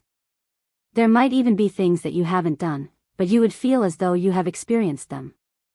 Boss, you study psychology too, you should be clear about this." In reality, it wasn't just the person he liked. Many people would have the same feeling as though they had thought of it before. Chin Mo retracted his gaze and pulled the car door to the left. With a swoosh, the car door opened. Just as the psychiatrist was about to ask more questions, Chin Mo had already alighted. The psychiatrist was helpless. He glanced at the incomplete form in front of him. It really wasn't suitable to hand it over to the higher-ups. But, if it was really like what Boss had said, would it mean that Boss would regain his lost memories? But regardless of whether it was the general or madam, they didn't want that memory to reappear. After all, no one would be able to forget that scene. Boss, who was covered in wounds, seemed to have lost his soul. It wasn't until he recovered from his illness and had a fever for 3 whole days that he lost some of his memories, that he returned to his current state. Selective amnesia. He must have suffered greatly for this to happen. Before they found out why Boss would feel pain, they wouldn't allow certain memories to trigger young master. After all, no one could guarantee what would happen. Since it was so painful, then they wouldn't do it. This was the decision they had made at that time. After all, if Boss had had a complete memory, he would have been accused of being hypnotized by a terrorist organization and would have faced a more serious interrogation. No one would have expected Boss to have selective amnesia. Just like when he was on a mission at the border, what exactly happened to him was still a mystery. The psychiatrist rubbed his temples. This was a huge matter and he had to report it to General Chin. This meant that he had to let Boss bring people to complete the mission. As the night passed, it began to rain outside the courtyard. Chin Mo strolled around, looking elegant and refined. Soon, someone walked over, raising a black umbrella. In the future, ask them to wait for young Master Jiao to fall asleep, Qin Mo replied indifferently. That person nodded and didn't say much. The young master's trip was basically filled with chills. He didn't know what had happened. Qin Mo didn't say anything else. From the conversation just now, the only thing Qin Mo was sure of was that the doctor was lying, and he was lying about his situation.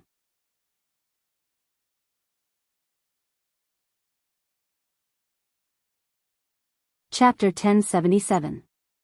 The next morning, Bo Jiao left early. This time, she walked out of the main gate, using the excuse of walking the cat as an excuse to bring Princess along. Before she left, the old men who were out for a stroll greeted her. "Little friend, you're here again. You didn't climb over the wall this time. You did well the last time. He must be going back to get punished. Where are you going so early in the morning?" Bo Jiao experienced the enthusiasm of the old men in the courtyard. All of them were tough but still like old children. "I'm going out with Princess." Bo Jiao found a good excuse. She pulled down her jacket, revealing Princess's huge cat face. He was valiant and full of vigor and seriousness. Those who didn't know better would think that they were going to do something big. The old men at the side teased. "Does your brother know that you're walking the cat outside the courtyard?" Everyone thought he was Qin Chu's little brother. Bo Jiao replied calmly, "I know." She was happy that she finally didn't have to sneak out. At this moment, in the study room of the Qin family's house, the person who always followed Qin Mo appeared. "Young master, don't you need to follow young Master Jiao anymore?" "I don't need it here." Qin Mo used the knife and fork to cut the omelette in front of him, his voice calm. "She doesn't like to be restrained. Give her some freedom and she will know what she wants to do next." There was a double meaning in his words. The man glanced sideways at the book in his young master's hand. Sun Tzu's Art of War, Retreat in Order to Advance. This was a good move. Bo Jiao was more relaxed now. After alighting from the taxi, she let Princess lie on her shoulder, letting him fend for himself. As a purebred cat that rarely left the military courtyard, Princess felt that such an outing was an insult to his bloodline. However, seeing that this strange kid had fed it dried fish, it reluctantly looked at him for a while longer. Coco and Feng Shang hadn't expected Bo Jiao to bring a cat. One wave of teasing, and another wave of teasing. In the end, there was music. Princess wore a huge pancake face, watching the few humans jumping around in front of him. He patted the big fellow that always made sounds. During lunch, it was finally quieter. The strange kid treated it well. After feeding it some dried fish, he picked up a lunch box and started eating. Are humans so poor now? Eating boxed meals? The four of them did eat boxed lunches. The place he brought the princess to was also a studio for practicing Korean dance. "People like us, can we form a group and officially debut?" Coco said as he ate. He didn't forget to look at himself in the mirror. "The more I look, the more handsome I look. I'm not going to look anymore. I'm afraid I'll lose myself in my own handsomeness." Feng Shang didn't say a word and hit the back of his head. Wake up." The two of them didn't use their mouths or their fists, they were just fooling around. Finally, he quietened down and glanced at Lin Feng, who was still trying to find his tone. Coco leaned against the huge mirror, his voice low. "Is Supreme Alliance really going to be like this in the future?" Feng Shang didn't say anything because he knew too well that all good things must come to an end. Some things couldn't be achieved just because you wanted them to. We're still here. Feng Shang's bad habit hadn't changed. Wait for everyone to come back. Coco slapped his long legs. "You're right, I'm rich anyway. We'll wait here for them to come back." Both of them knew he was just comforting himself. Yun, who was overseas, and Lin Feng was going to start a company in the future. Their captain was gone. How could they go back just like that? Everyone probably understood this point, which was why they were especially serious during practice. 5 p.m., the four of them had officially graduated. From the rhythm to the repetitive movements and the proficiency with the lyrics, they were no longer the people of the past. Are you ready? Bojo asked the three beside her. Lin Feng pointed at his eyes. Do I have to wear eyeliner? Stage makeup. Bojo smiled devilishly. The lighting is dim, we'll take the car over. It'll start at 6 p.m.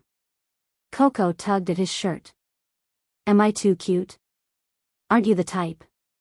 Bojo glanced at the lit-up phone screen. It's phone E. The other three immediately shut their mouths, glancing up at themselves in the mirror. Hello. Bojo stood up. Is the venue ready? All right, we're ready too, let's go. After hanging up the phone, the other three stood up together. Just then, Phone E said, from my perspective, it isn't high enough, it's lacking a highlight. Think about it, what highlight is there? Bojo turned on the hands-free mode, allowing everyone to hear his words. Lin Feng fiddled with his hair. As long as I don't have to wear female clothes, I can find any highlight. However, Lin Feng didn't expect the youngster to laugh lightly. The young man chuckled and added, I'll wear it. 2 words. Lin Feng almost tilted his head. He must be dreaming. Was this kid crazy? He must have lost sleep for the past 2 nights, causing his hearing to be impaired. Voluntarily wearing female clothes, what was going on? Let me tell you, little spade, don't take a step back in order to advance. Don't think that if you sacrifice yourself, I'll sacrifice myself with you. I refuse to cross-dress in this life, Lin Feng said majestically. Coco and Feng Shang, who were standing at the side, finally managed to shut their mouths. After all, they were innocent people, unlike Lin Feng who had so many twists and turns. Now, there was only one thing left in their minds, and that was Spade Z, idol, was going to cross-dress. As the person in question, Bojo didn't change much. She stuffed one hand into her pocket and used the other to pull Princess back into her arms. She smiled faintly as she walked out of the mirror. She had said that since she was going to leave, she had to leave openly. The other three glanced at each other, feeling as though the world was a little fantastical. The 4 of them stood tall, wearing the same uniform. When they walked out, they immediately attracted the attention of the crowd. Bojo was still wearing a mask. Just as she was about to enter the nanny van, a figure flashed past. It was probably because they were near the subway and there were many small vendors around. That person looked very familiar. Bojo stopped and glanced over. Little Spade, what are you looking at? Let's go. Coco patted Bojo's shoulder. Get in the car first, I'm going to buy something. A clear voice came through the mask, sounding a little nasal. Coco didn't have anything else to say. He put on his earphones and started revising the lyrics. Bojo walked towards the slightly hunched figure. The person hadn't seen her yet. Her hair was slightly white and there was a wooden drawer-like thing hanging in front of her. That was something all the vendors would come into contact with. There wasn't anything special on it, just a few cartons of cigarettes and a few bottles of mineral water. It was a pain to sell like this. Under the bright sun, they had to walk back and forth. They had to walk back and forth. If someone saw them and needed cigarettes and water, they would buy 1 or 2 boxes. It was convenient for people who had just left the subway. Your change. The person lowered her head, a smile on her face. She was in her 50s and the bracelet on her hand seemed to have been sold. There were only some things that Bojo couldn't identify. The person lifted her head. Her eyes lit up when she recognized Bojo, but she couldn't call out her name. She asked in surprise, "Child, why are you here?" If it hadn't been for this person, her daughter wouldn't have won the lawsuit. Hence, even though Bojo was wearing a mask, she could still recognize the youngster. Bojo was carrying a cat in her arms. Her eyes were on the boxes of cigarettes. She took out her wallet, wanting to buy some. The person reached out to stop her. "No, I'm not selling these to you." How old are you to smoke? She changed her direction and passed Bojo a bottle of mineral water. The weather is so hot, drink some water. Bojo took it but didn't open it. When she opened her mouth, her throat moved. I remember your daughter has some royalties. Oh, about that.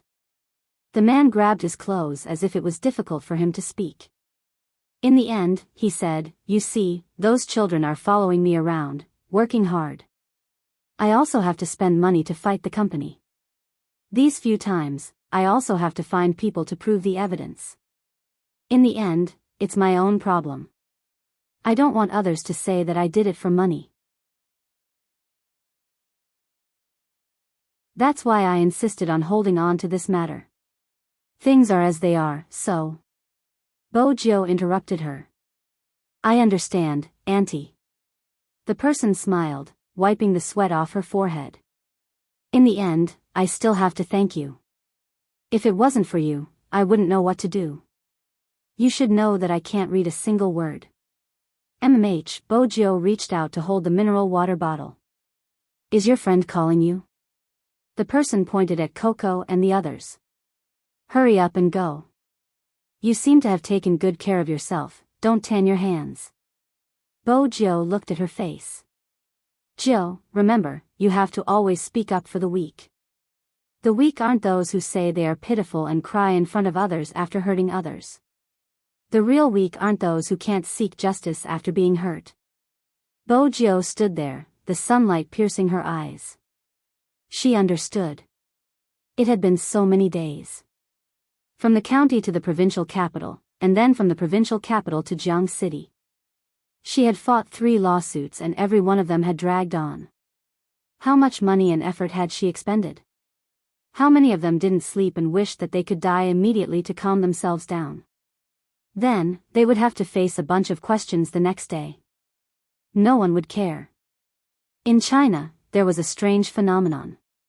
If a person wanted justice, there would always be a heart-wrenching explanation. This person must have done it for money. Why was she so troublesome? Everything was over. Could she get over it? In their eyes, one sentence was the end of the matter. But it was the last straw that crushed their hearts. Even until now, there were still people who didn't mind stealing. No one would care. They didn't care about the lives of the people they had hurt. The truly weak would never make a sound. Because they wanted to seek justice in a dignified manner.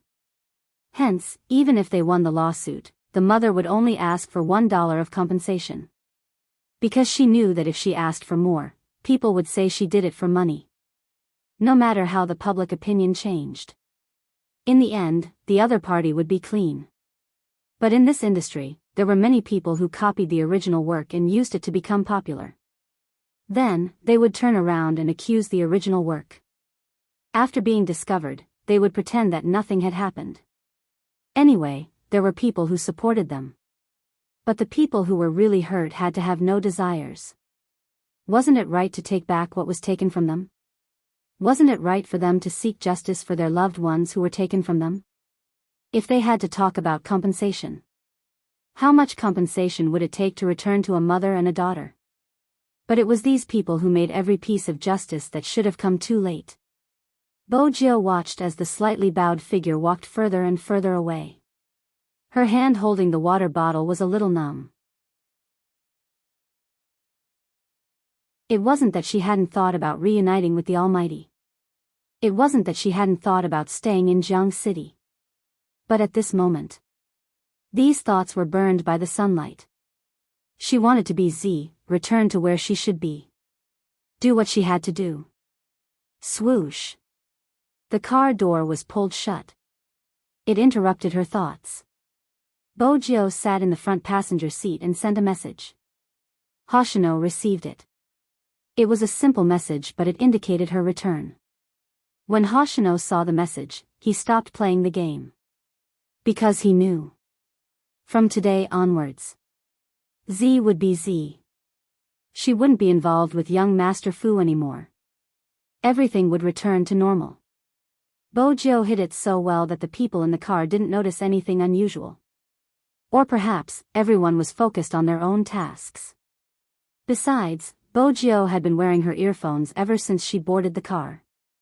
It seemed like she was listening to music. Hence, no one paid attention to her. The nanny car followed the flow of traffic towards a technical school. Why did they choose this place for the farewell party? It was because there was an additional major in this technical school. Esports.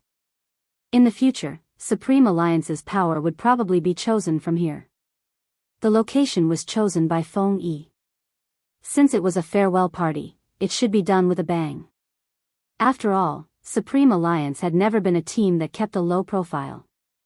The situation had changed drastically in an instant. This was a gathering place for schools. Other than this technical school, there were number 1 middle school and number 2 middle school nearby. Those who studied this major were high schoolers. Everything had the authentic atmosphere of a school. It was a little like the welcoming party for new students at the start of school. The equipment was set up on the grass. There was a rack and a sound system. There were professionals doing sound tests. There were also many balloons hanging on the ground and a long buffet table filled with food. Every member's fan club president was arranging for them to enter. It was a spectacular scene. When some students passed by, their eyes were filled with envy. There was a metal fence. It was originally a place for people to play football, but now it was set up like this. Everyone wanted to watch it for a while. Who is coming? An event organized by a celebrity? They chose a technical school to organize it? That's impossible, right? I don't think so. I heard there are esports players coming.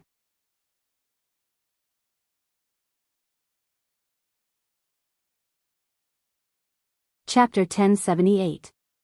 Strangely, the fans were all here. For members from Supreme Alliance weren't here. Many of them were looking for Spade Z but couldn't find her. Are we late? It can't be anything. There should be a traffic jam, let's wait. After all, it was different from the previous masquerade. This time, everyone didn't dress up exaggeratedly. It was just like a grand evening party in a school. But Feng Yi had replaced the host. As usual, he was dressed in a suit and looked like a smiling prince.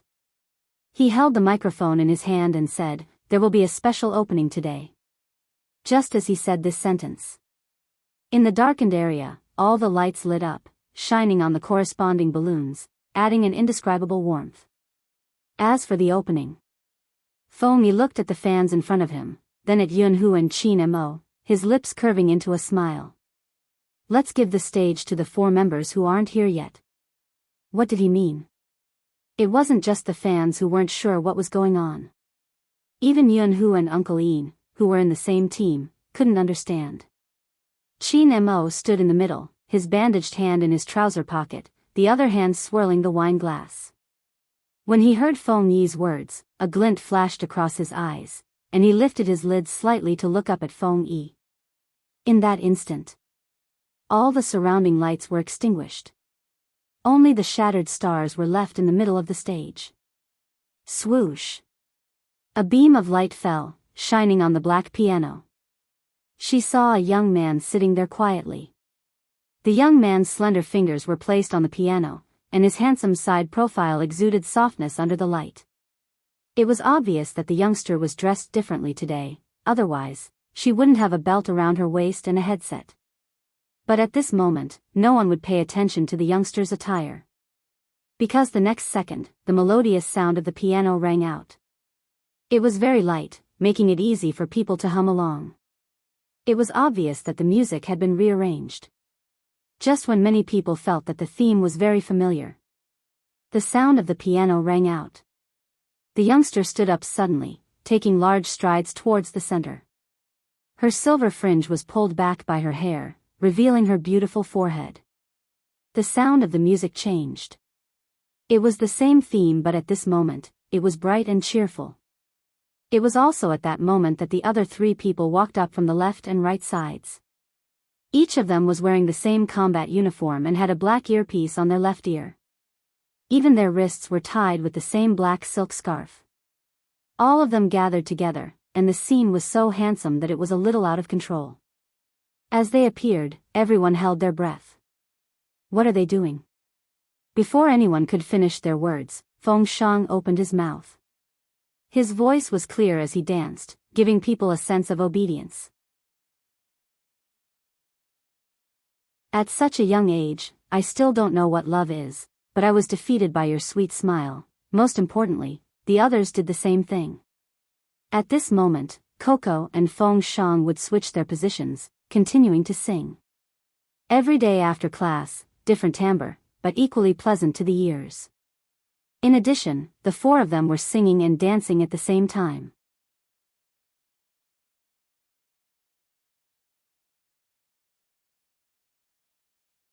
Chapter 1079. The expression on every single fan's face changed. Even the students who were sitting by the railing stood up at this moment. Some fans were so agitated that they didn't know what to do. They reached out to hold on to the people beside them. Some pulled out their phones. Most of them covered their mouths as they pressed the recording button. The stars shone brightly. Besides the black scarf, Bojio had something else on her wrist. Everyone had a glowing black wristband. As they danced, they looked even more handsome. Every single person who stuttered wouldn't stutter when they sang. This was probably common sense. Feng Shang's voice was completely unleashed at this moment. Even the fact that Lin Feng was out of tune wasn't a problem anymore. Because during the chorus, the four of them moved in unison. Bojio's voice appeared at this moment. I just want to give you my love. I still don't know if this is considered love. I want to share my happiness with you. I want to give you a shoulder when I'm sad. This is the first time I'm nervous for someone. They had rearranged the dance.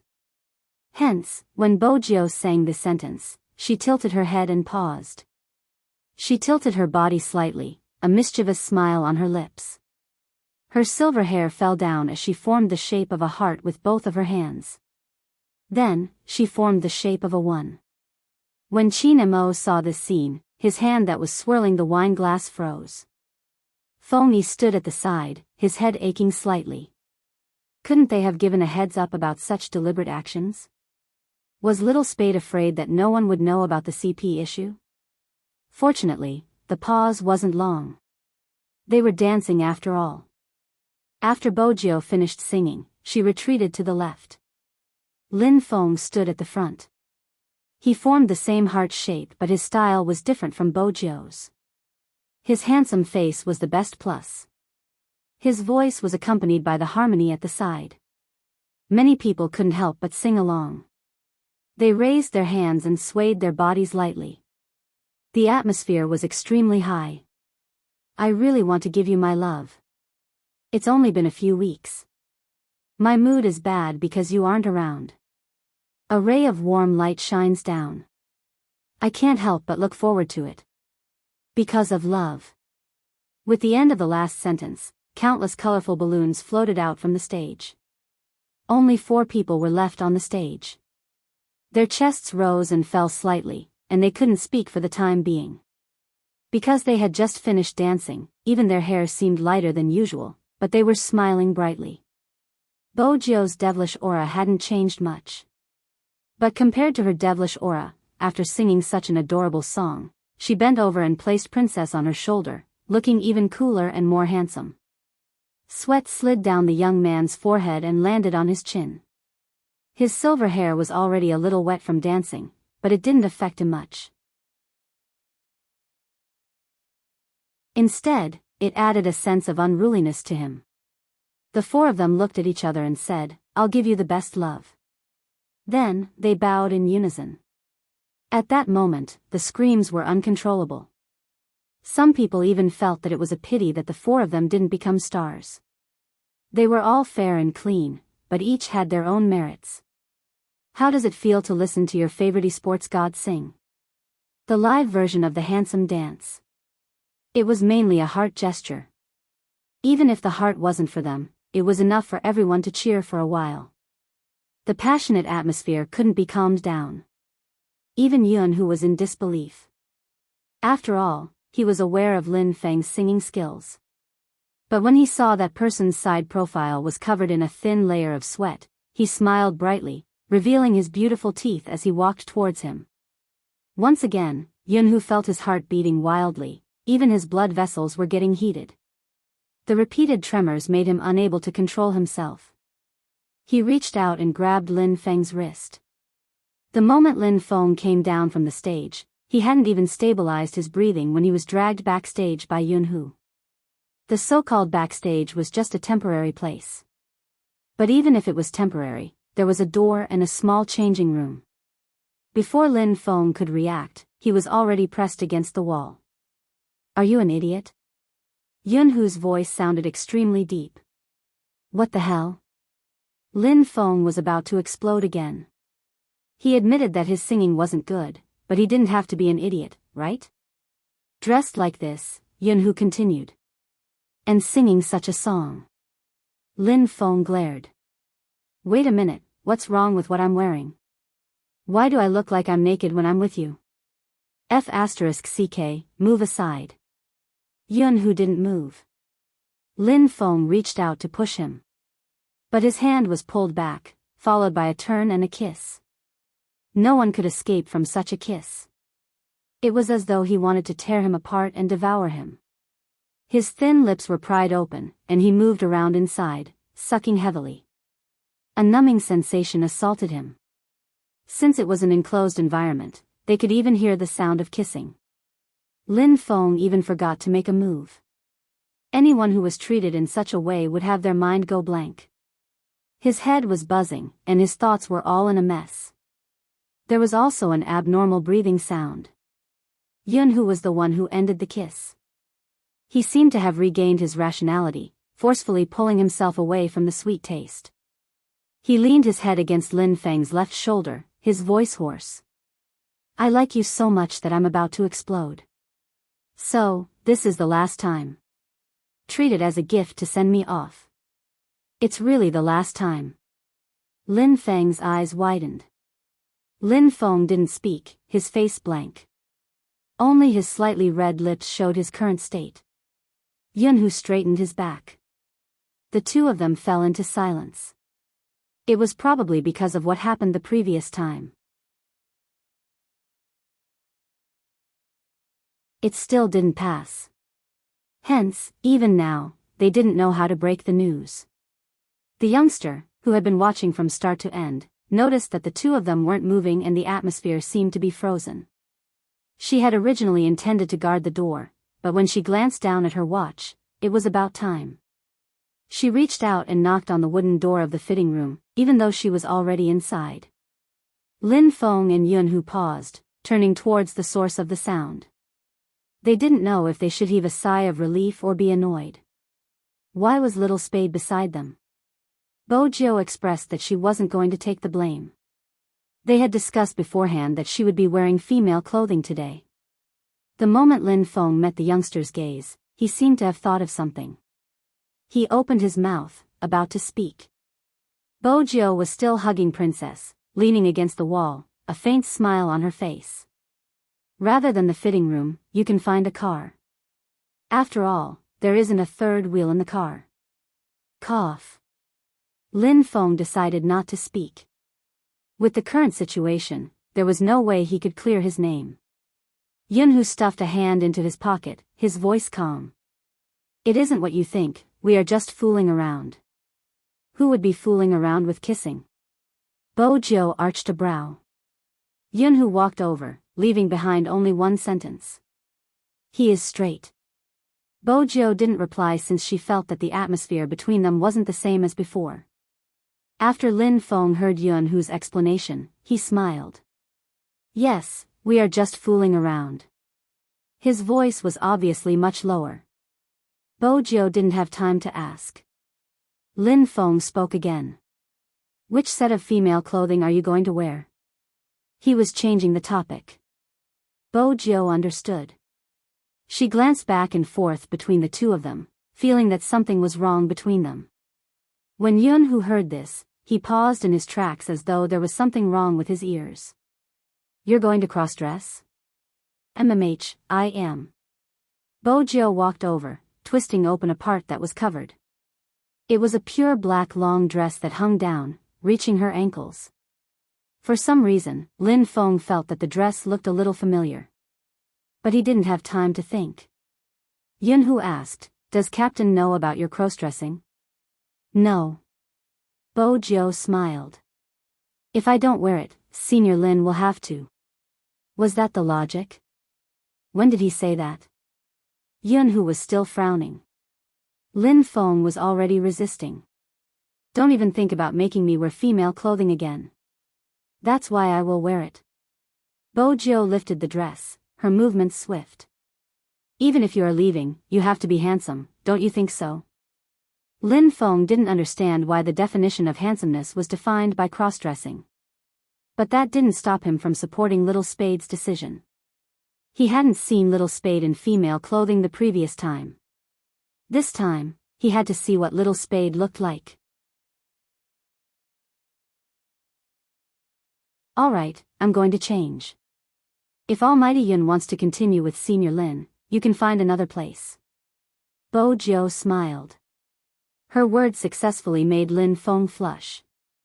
Yun, who could only remain silent.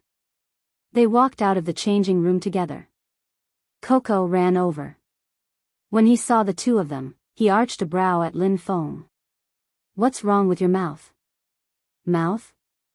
Lin Feng seemed to have realized something. He changed his lines. "It should be the hot pot in the afternoon and the spicy pot in the afterlife." Coco hugged his rabbit, muttering, "It wasn't that fresh during the dance." "Does the chili have a delayed reaction?" Lin Feng couldn't let him continue thinking. "What are you doing here?" "I'm looking for Little Spade." "Is he wearing female clothing?" "I told the fans that we are going to have a big move later." Coco couldn't hide the excitement in his voice. Lin Feng wiped the sweat off his forehead. He finally managed to divert his attention.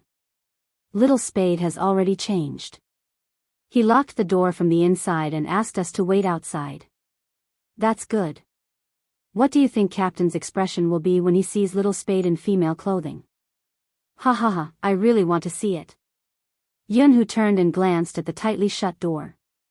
He didn't tell the two simple-minded fellows that their captain had seen Little Spade in female attire. But this time, Captain didn't seem to know about it.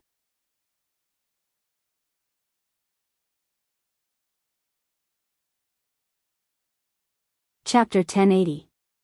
In the fitting room, the youngster bent over and took off her t-shirt. The reflection in the mirror was the white bandage wrapped around her chest. Since it was covered, the Z logo wasn't visible. But it was obvious that after the bandage was removed, her perky curves could be seen. Her elegant neck matched with her beautiful white collarbone, which slowly blossomed, giving off a kind of enchanting bewitchment.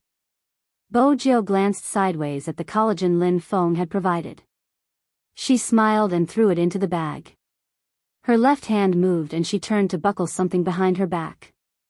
All he could see was a vast expanse of white. Once the long dress was on, Bo Jiao glanced up at the mirror. She placed the long curly hair on her head and used a black clip to secure it. The energetic pretty youngster instantly turned into a cold young lady with the demeanor of a queen. Bo Jiao held a silver electronic lighter in her hand. She lit a cigarette and took 2 puffs. Then she remembered that the Almighty had mentioned quitting smoking. She extinguished the cigarette lazily. She glanced at herself in the mirror. Dressing up was a piece of cake for her. She didn't need much makeup. She just needed a mascara to lift her eyelashes and a bright red lipstick. She glanced at the person in the mirror. She had the typical vibe of a witch. Princess frowned as he watched from the side. He looked at Bo Jiao cautiously. Meow, who could tell him what this strange youngster was up to today? Bo Jiao reached out and picked it up, hugging it in her arms. She wore a black dress that reached her ankles and carried a snow-white cat in her arms. Bo Jiao looked more like a bloodling girl from a manga. Outside the fitting room. After the dance, the other 3 had already picked up their glasses and started to drink. Even Lin Feng, who had disappeared to God knows where, lowered his head to avoid some people's gazes. The only one who didn't appear was Big Spade. The fans weren't the only ones looking for him. Chin Mo sat there with his long legs crossed. He tapped the wine glass with his fingers and looked at Coco. Where is she? Coco was still imagining his captain's reaction when he saw Little Spade in female clothing. He didn't expect his captain to suddenly ask him, so he was a little confused. Ever since you got off the stage, you haven't been eating or drinking. You've been staring at me. What are you looking at? Coco shuddered at the question. How could he forget that his captain had always been good at reading people's minds? What are you hiding from me? Chin Mo swirled his wine glass and took a sip. When he glanced over, his gaze was faint. Coco couldn't resist the pressure and was about to tell the truth. An uproar could be heard from the crowd on the left. Here it comes.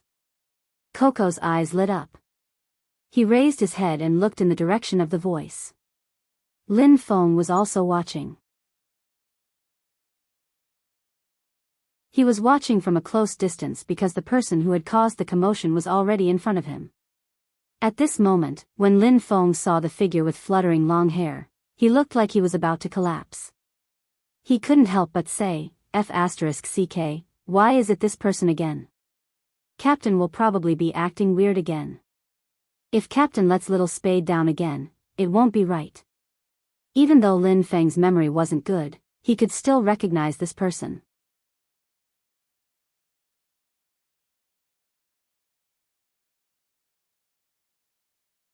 Chapter 1081.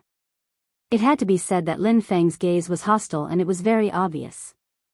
Furthermore, he had said those words. Yun who stood at the side. He raised his right hand and held his forehead gently. He had thought that this fellow would go offline occasionally. But he hadn't expected him to go offline so badly. How many times had it been? But he still couldn't tell anything. In fact, Lin Feng did find the girl familiar, but he had never associated her with Spade. After all, the current Bojiu was clearly different from her short-haired self. When her fair fingers were placed on the cat's head, her silky black hair was scattered on both sides, and her porcelain-like shoulders were slightly exposed. Her makeup was extremely beautiful, which was why the person standing in front of her looked like a noble from a castle when she smiled. Bojiu heard Lin Feng's words. She had come to look for them. She smiled. From what you said, you seem to hate me. As long as you can tell. Lin Feng had a stubborn personality. He stuffed a hand into his pocket, looking arrogant as though he couldn't stand the sight of her. Bojiu arched a brow, a playful look in her eyes as she took a step forward. Lin Feng called out, "Don't come over, don't you know it's improper for men and women to touch each other?" Bojiu stilled. But in that instant, she lowered her body, still carrying Princess. She bent down, her side profile stunning, especially the faint smile on her face. Senior Lin, if you continue to hide, I'm going to tell Coco and the rest about your kiss with Almighty Yun. Lin Feng stilled. Lin Feng was stunned for a moment. Then, his eyes widened. His clear eyes were filled with disbelief. How did it feel to be struck by lightning? How did it feel to be struck by lightning? That was how he felt right now. Lin Feng's mouth seemed to be stuttering, he couldn't even speak properly. Shao. After stuttering for a long while, he said like a man, F***ck. Why is it you? This isn't logical. F***ck. Lin Feng's 3 consecutive curses were enough to explain his current mood. He could never have imagined that the girl he had always mentioned in front of Little Spade, the girl whom he suspected Captain liked, would be Little Spade herself. This wave was really awkward. Bojiu straightened, the smile still on her face. Many people looked over. It was probably because of Lin Feng's reaction. Everyone was curious about who the girl was. Why was she hugging the cat that Big Spade had been hugging? Until the man tilted his head, revealing the black diamond earring. Only then did some of the fans stop what they were doing. They didn't dare to think further. However, the air around them seemed to have frozen. Everyone covered their mouths. With such a huge commotion, Chin Mo would definitely look over. In the crowd, that person was wearing a long black dress. Her fingers were stroking the princess's head. Her eyes were black and beautiful. It was as if all the lights in the surroundings were reflected in her eyes. That person looked up uneasily. The two men's eyes met. Bojo smiled faintly, her long hair flowing down, the mole at the corner of her eyes glistening. At that moment, there was only one sentence in Qin Mo's mind.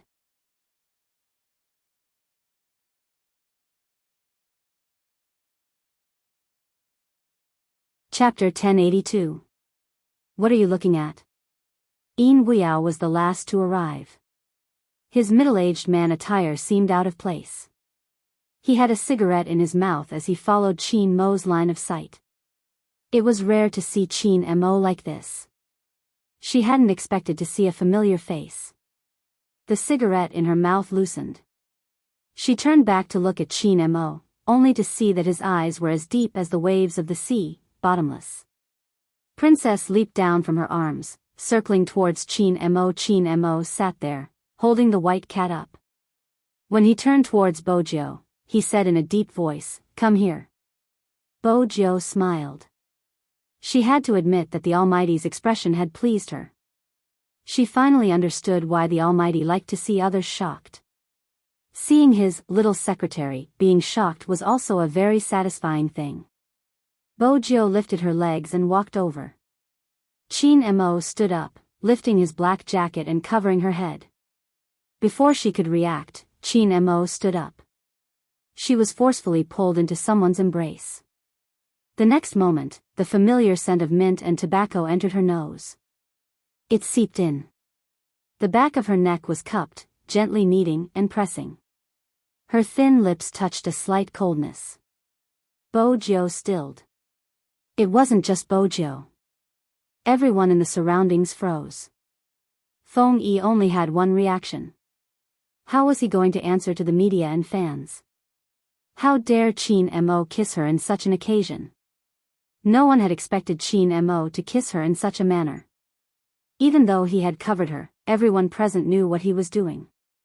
His left hand was still wrapped in a white bandage. His handsome face was tilted. When he kissed her, the curve of his chin was stretched. His handsome posture made everyone's hearts race. The fans present had never imagined that there would be a day when their hearts would race when they saw someone kissing. But that was it. Their hearts were about to jump out of their chests when they saw the scene. It wasn't a kiss that could be easily moved away. Instead, he acted as if there was no one else around and announced in a domineering manner. It was as though he was using this method to tell everyone that the person in his arms was his. The moment their lips touched, Bojo hadn't expected it. After he ended the kiss, he looked at her. His ears were filled with chaotic screams and gasps of disbelief. Bojo reached out and held herself down. Her breathing was unstable, but she still looked devilish. She leaned over and kissed him again. The situation was somewhat out of control. After all, some fans couldn't accept it. Qin Mo knew there would be people who couldn't accept it. But he didn't need to care who he was with and who he kissed. Some of Spade Z's fans had already recognized her as their Spade Z. After all, some of them had already known the secret of Big Spade being a girl during the competition. However, when he saw it with his own eyes, his heart was still very different. The person who waved the mouse, single-handedly completed countless first kills, and showed off the entire audience. It really was a girl. And such a beautiful girl at that. And, she and Almighty Qin were real. Perhaps it had always been true. Those interactions on Weibo, those ambiguous clues. She could still remember the pink flush that rose from the bottom of her heart when the bed photo incident happened. It wasn't their imagination. It could even be said that their imagination wasn't even a tenth of the two of them. When Spade Z's fans looked at Bojo, they smiled sincerely. But there were other fans. Some didn't think Bojo was a girl. They didn't recognize the person that Almighty Qin had kissed in public. When they realized that it might be Spade Z, everyone had a different expression. What exactly was going on? Were the two of them really gay? What was with Spade Z cross-dressing? It wasn't easy to control. Feng Yi had to step up as his manager. This was probably Supreme Alliance's style. He thought of many reasons to appease the fans, but he didn't fabricate any of them. Instead, he explained clearly, Big Spade gave everyone a surprise. He used cross-dressing to bid farewell to everyone. As for the relationship between the team members, it is as you can see. At this moment, he didn't seem to care about what the fans really wanted. Actually, it was clear that if they were just a couple, they might be cute. But if you were really gay, they might not continue to be cute. But no matter what. This was Supreme Alliance. The Supreme Alliance that had many problems. How did it feel to have a heart that was about to explode? It was so sweet that it was like honey. For the fans who liked this pair, it was simply sugar among sugar. To the other fans, they would rather not have attended this farewell party. Of course, most of them liked it. Because all the presidents of the fan club only said one sentence to those people. This is a farewell party, we might never see Supreme Alliance with such a lineup again. When they heard this sentence, the other group of fans quietened down. They lifted their eyes and looked over in the direction of the voice. The clothes they were wearing weren't uniform. It wasn't like when they were playing games, where they would look at the same uniform and feel their blood boil. There was Shui Yaoyao, Coco, Feng Shang, Yin Wuyao, Lin Feng, Yunhu, Spade Z, Almighty Qin. After today, Supreme Alliance would be 3 people short. The Feng Yun CP was about to break up. Almighty Qin's hand was badly injured and he might not be able to play games anymore. They seemed to have forgotten. What was their initial intention when they fell in love with these people? They wanted to see them play another game, even if it was just one game. There would always be that person, in countless nights, in your life, telling you that in this world, there were things that could be obtained with hard work. That person was Shui Yaoyao, who they had watched grow up. That person was Almighty Qin, who had turned the tide with his own strength. That person was the youngster who stood in front of the huge screen, his head slightly drooping because he had lost a game. No matter who they were with, it seemed to be their freedom. Especially when the two of them stood together, not afraid of anyone's gaze, their foreheads touching, a light smile at the corner of their lips. Some of the fans were relieved. They had never seen Almighty Qin smile like this, so gentle that it could melt all the ice and snow. He was simply looking at someone. Scorching, deep, and doting, all of it finally turned into him pulling that person into his arms. With a faint smile, he said, "Little hooligan." Bo Jiu. Who kissed first? This was probably how love should be. It had nothing to do with gender.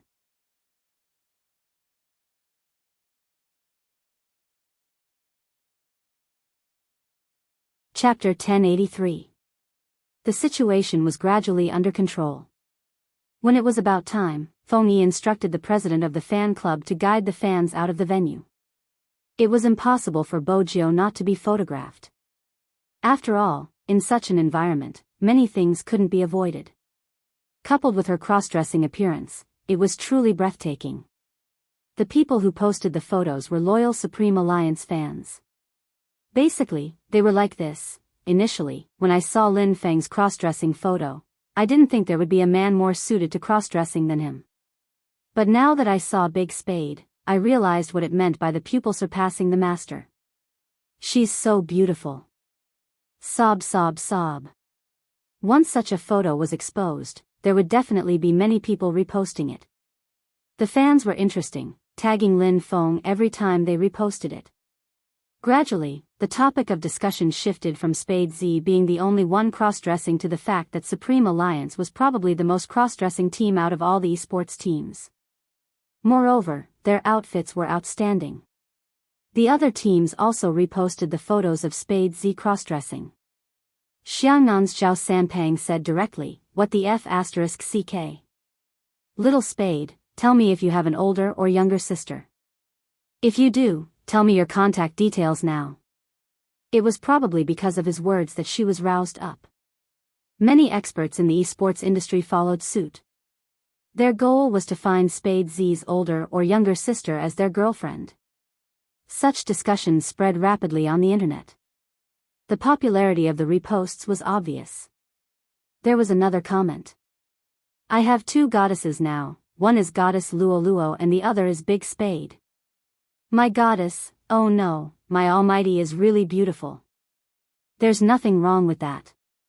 As the other party involved, Luo Luo replied and tagged Bojo. Where did you buy the dress? Hurry and introduce me to the shop. In the future, you can wear this when we go shopping. No one will think you're a man. Someone immediately replied, for example, my idol and goddess are going shopping together, and so on. Fengyi didn't bother about it since it would be more natural to discuss in such a manner. Even if the media asked, he could reply normally, it's a farewell party. He cross-dressed to bid farewell to his fans. He wouldn't say anything else. Some of the media knew about Lin Feng cross-dressing. Spade Z wouldn't find it strange anymore. In fact, even the members of Supreme Alliance didn't think too deeply about it.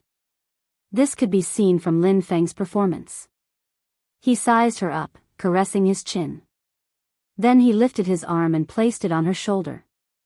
I have to say, you're still the best when it comes to cross-dressing.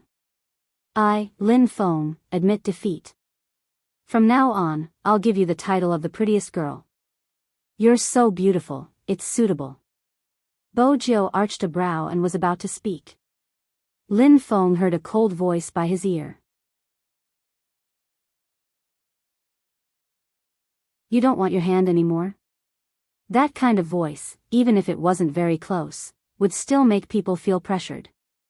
Lin Feng's back stiffened. Why didn't anyone tell him that the captain was back? Qin Mo had something to deal with just now. After all, there were still some details that needed to be discussed on Feng Yi's side. Qin Mo didn't expect that someone would cause trouble for him after he left for a short while. Lin Feng's scalp turned numb. He gulped and quickly retracted his hand, trying his best to act as though nothing had happened.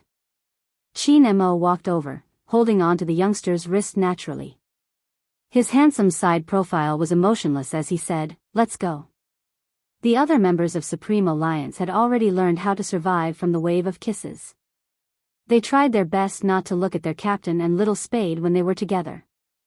But, even so, the captain didn't have any intention of hiding it at all, holding hands at every turn.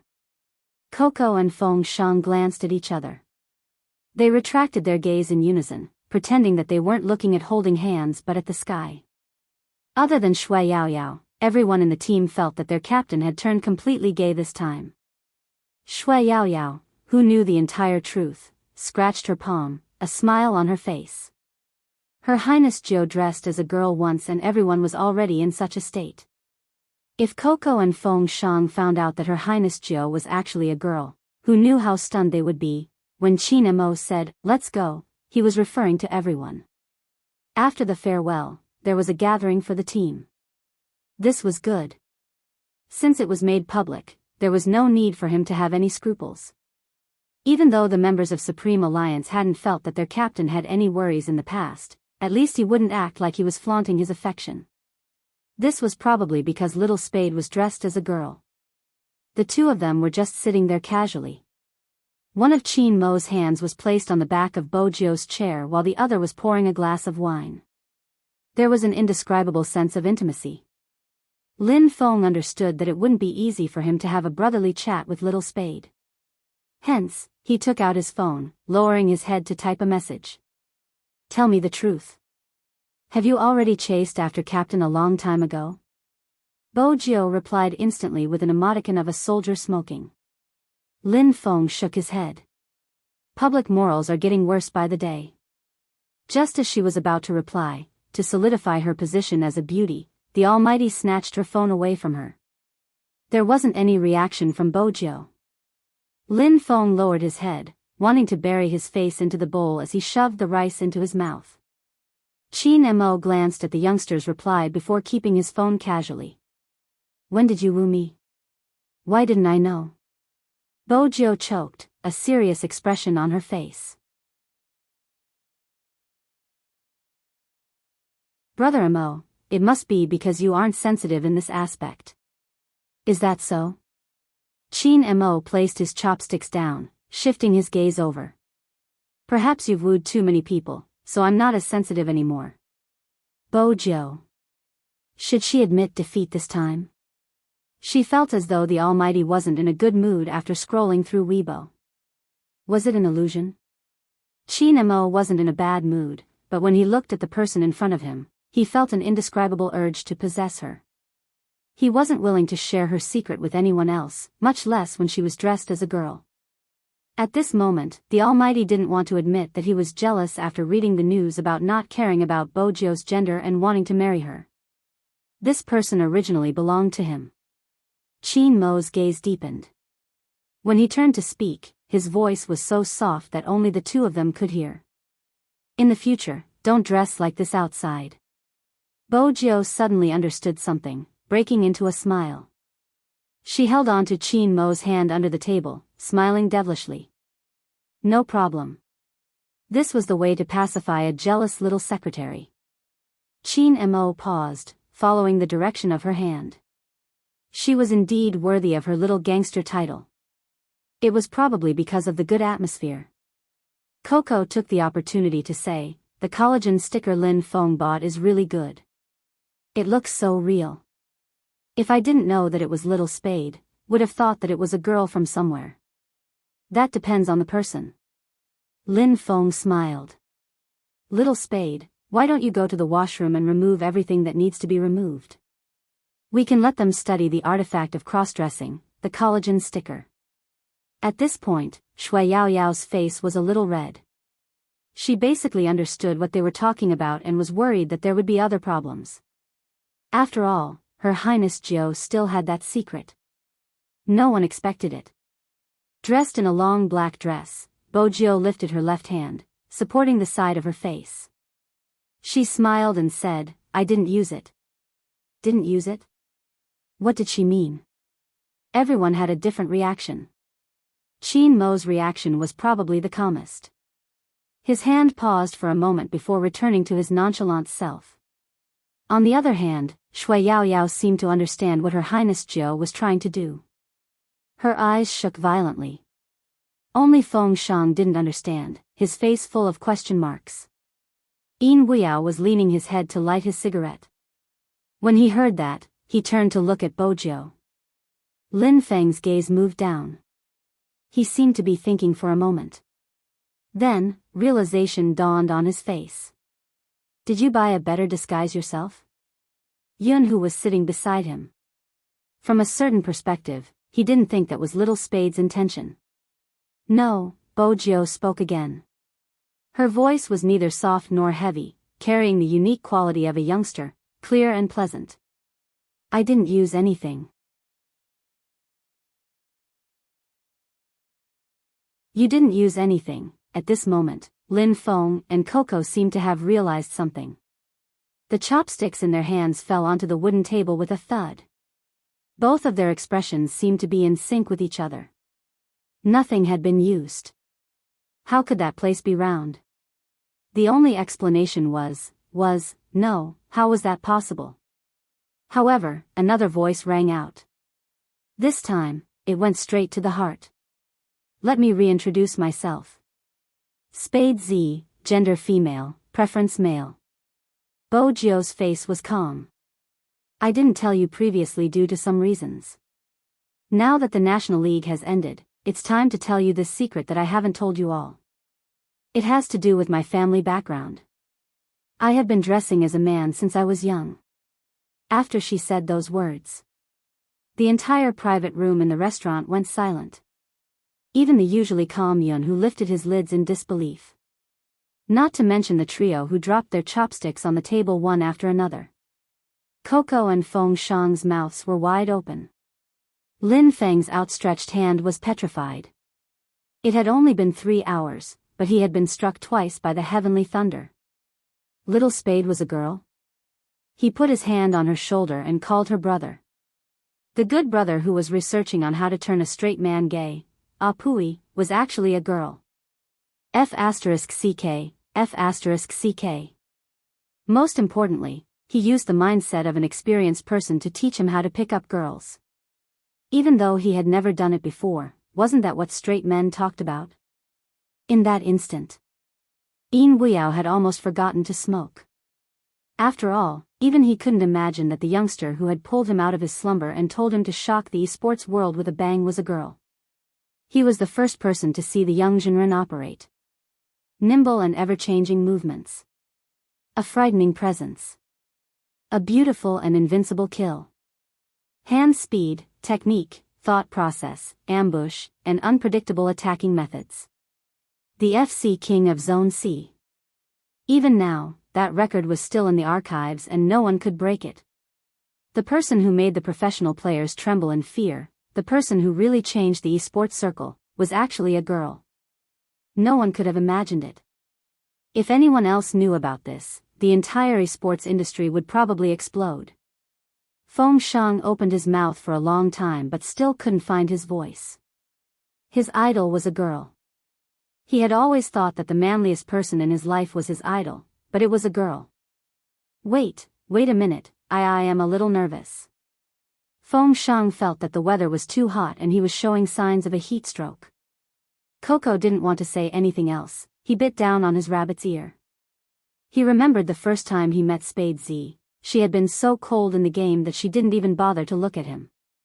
At that time, he felt that this guy was really cool since he had a shocking number of fans. And he had always thought that this guy was gay, which was why he kept pestering his captain.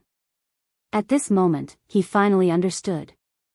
No wonder people always said that young Master Fu liked guys.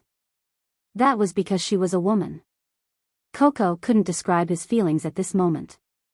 He felt that he needed to calm down. After all, he had been beaten up by a girl in the game before, it was really annoying. But on second thought, he wasn't the only one who had been beaten up. If Zhao Sanpang and the others found out about this, they would probably be petrified. Yunhu reached for a wine glass and touched hers. To us, you will always be Spade Z, regardless of gender. Yes, yes, yes. Lin Feng slapped his thigh, wanting to put his hand on her shoulder out of habit. When he met Qin Mo's gaze, he straightened, his expression incomparably serious. But little Spade, you have to let me digest this fact. After all, it's really inappropriate for men and women to touch each other in the future. Yin Guiyao was still young after all. He held his glass and smiled.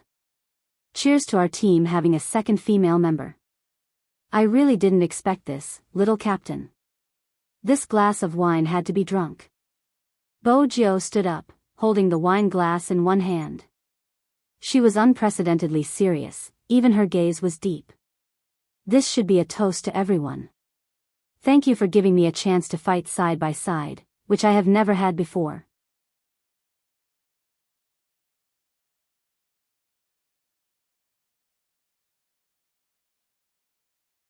Chapter 1084. At the start, when they had found out that the person was a girl, everyone's expression was so shocked that they seemed to have swallowed their keyboards. Hence, when Coco and Lin Feng glanced at Bo Jiao, the image of her roaming around in the wilderness, killing her opponents alone. She didn't have to worry about their finances at all. They didn't have to worry about not being able to win in the team battle. At the start, that person was like a shadow hidden among them, killing the moment she appeared. In the end, with a long spear, she jumped 3 times in a row, breaking the enemy's rhythm. If Supreme Alliance didn't have Big Spade, even if they had Captain, they wouldn't have won. When Captain had gone overseas for treatment, it was because of this person who had shouldered all the pressure, be it from the opponents or the fans, that Supreme Alliance hadn't been without a pillar. This was their vice-captain. This was the FC King of Zone C with beautiful positioning, skillful maneuvers, shocking hand speed, the one who left nothing behind wherever he went. No matter what, they couldn't forget that they had lost together, lowered their heads in disappointment, charged out of the encirclement together, revived from the revival match, and fought again. To fight side by side. Lin Feng was the first to touch Bo Jio's wine glass. At this moment, gender didn't seem to matter much. Yin Weiyao was the second. As an uncle, he smiled faintly. To meet again in the future. Feng Shang didn't know how to speak, he had an adorable expression as he touched the glass. Perhaps everyone knew that this might be the Supreme Alliance's last reunion. Yun who was going overseas. The others had their own matters to attend to. Shui Yaoyao's eyes were red, but when everyone raised their glasses, she smiled. To meet again in the future. Coco and Yun who followed. Qin Mo raised his glass. Qin Mo was the last to stand. His face was handsome, noble as ever, as though he was still wearing his exclusive Supreme Alliance uniform. His clothes fluttered in the wind, his aura released. To Supreme Alliance. To Supreme Alliance. It was just 3 simple words, but it caused ripples in everyone's eyes. Perhaps many years later, they would forget the number of matches they had won, the pain they had suffered because of a single loss. But they couldn't forget this feeling. They were a part of Supreme Alliance. It would always be so. They were destined to part on this day. After dinner, it was almost midnight. Yunhu and Lin Feng drank and hailed a cab back. However, it was still different from before. In the past, both of them would sit in the back seat. This time, one person sat in the front passenger seat while the other sat in the back seat. Lin Feng could hear Yunhu's phone ringing. He seemed to be sending a WeChat message to someone. He could vaguely hear that it was a boy on the other end. Perhaps because of the alcohol, Lin Feng leaned his head against the wall and didn't say a word. Without the members of the team, the interaction between the two of them was a little dry. Lin Feng also knew that his desire to speak gradually disappeared when he saw the other person holding the phone and talking to the other side of the phone. He guessed that it should be the boy from the other day. In that case, the two of them had basically confirmed their relationship. From the sounds of it, they were also discussing their lives abroad. Lin Feng tilted his head and looked out the window, as if he had put something down.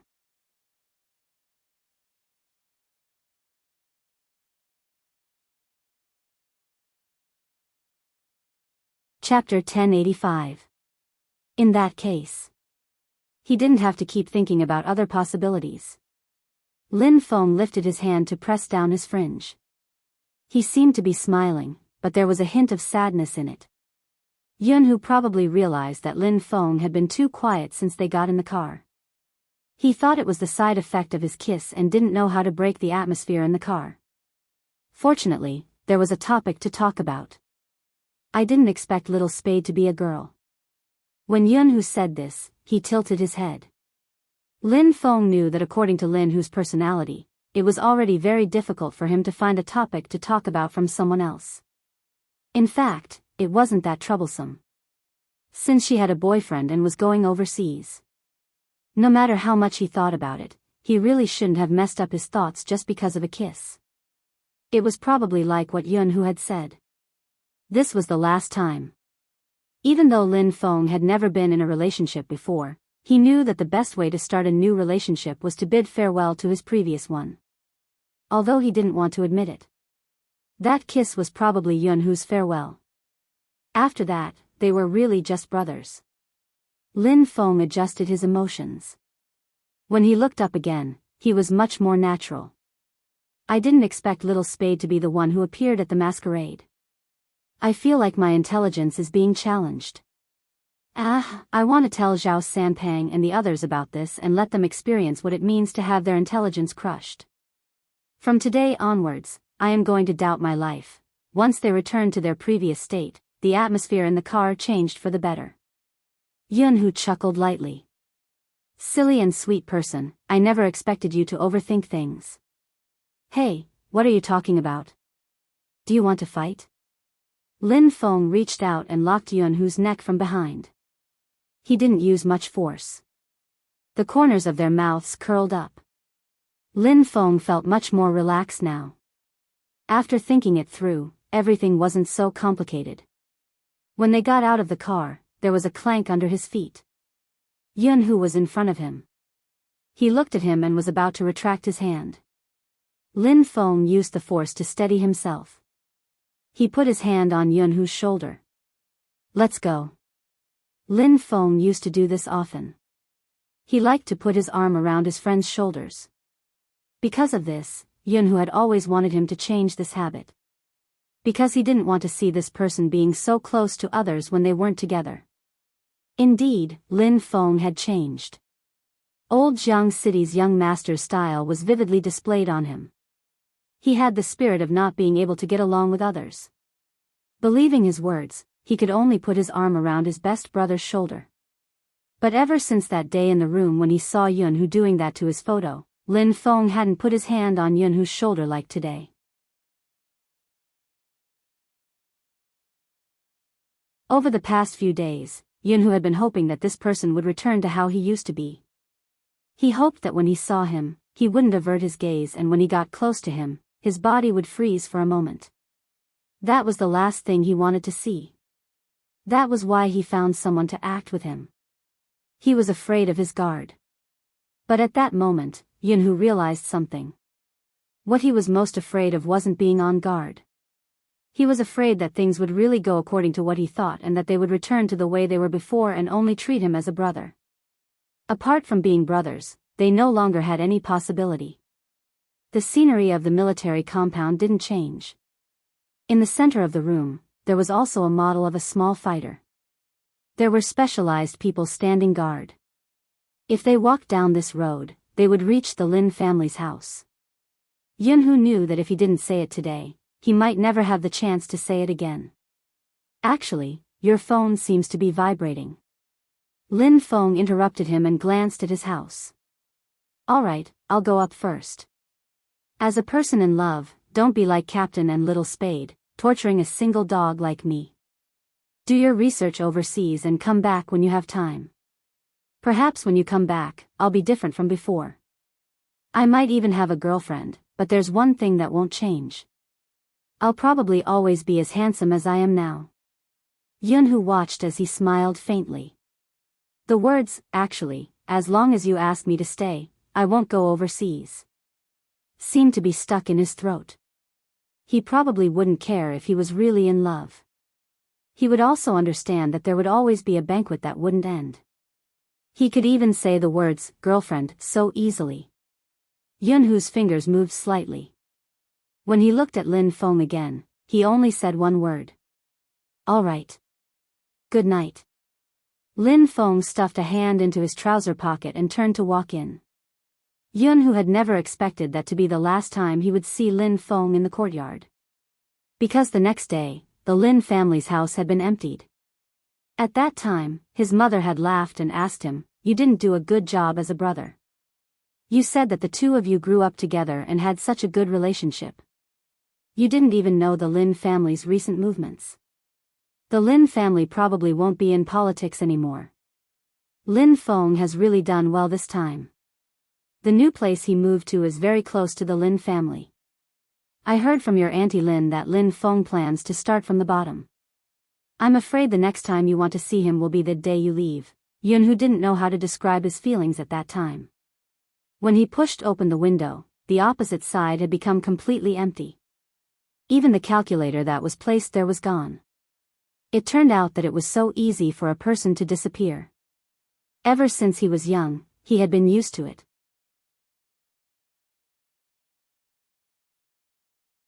The moment he pushed open the window, he could see that person tugging on his slippers, ruffling his black hair and looking at him in a daze. At first, he had thought that he would have to adapt to these habits when he went overseas. But he had never expected things to turn out like this. He had always been thinking about going overseas. He really wasn't sure what had happened to the Lin family. Yunhu's first reaction was to make a call. At that moment, he really realized that things wouldn't be the way he had imagined with Lin Feng. As long as he turned back, that person would always be there. To put it bluntly, he was bullying that person for being soft-hearted. He felt that no matter how far he went, that person would always be there. The call went through.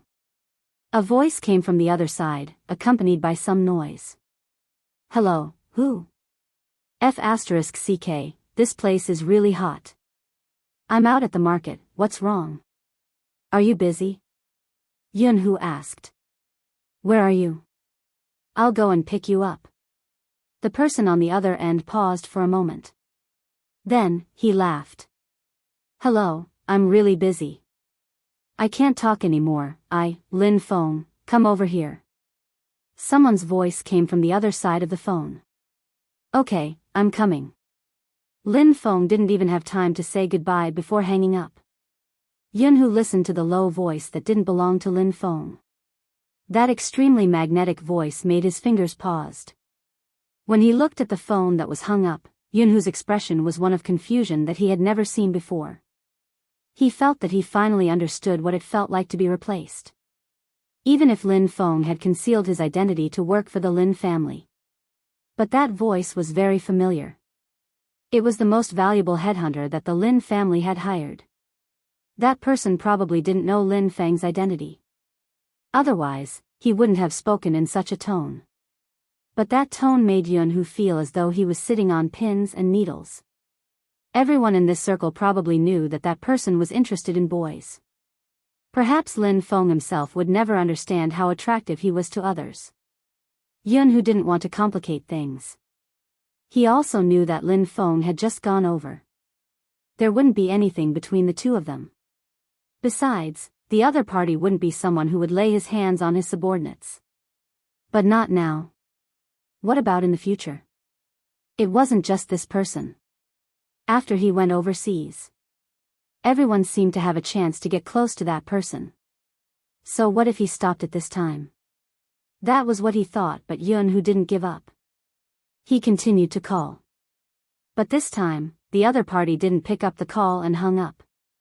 After about half an hour, he replied with a WeChat message, I'm still busy. There wasn't even a punctuation mark.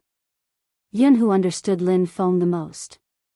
Ever since he was young, he had never done anything against his will. If it was hot, he would probably try his best to find a place that wasn't hot. But this time, it wasn't the case.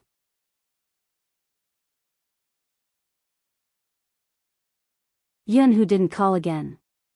Because he knew that any more would be a disturbance. Even though he had never thought that the word disturbance would be used on him and Lin Feng. That day, Yunhu stood outside the Lin family's door. He stood there from 8 in the morning until 9 in the morning. After that, he had thought about it countless times. If he had said that sentence, would things have been different? But until the end of the story, no one would know what the ending would be. The shadow of the tree shook and scattered, the complicated light hitting everyone's face. This was the only time Bojo would wake up. When she woke up, she realized that she was still wearing the black dress and the Almighty's jacket was on her. She pressed down on her head and remembered that she had probably fallen asleep in the car without any secrets. Hadn't the Almighty woken her up? Bojo crossed her fair legs, one hand supporting her chin. She frowned slightly as she thought about a serious question. How had the Almighty explained to Madame Zhang and the others? Why was she wearing female clothing when he was carrying her? What are you up to, sitting there alone? A magnetic voice came from the side of the door. It was Qin Mo. He was holding a tray with porridge, side dishes, and fried golden steamed buns on it. Bojo straightened her back, a beautiful smile on her face. I just wanted to ask if Brother Mo saw Madame Zhang when he brought me in yesterday.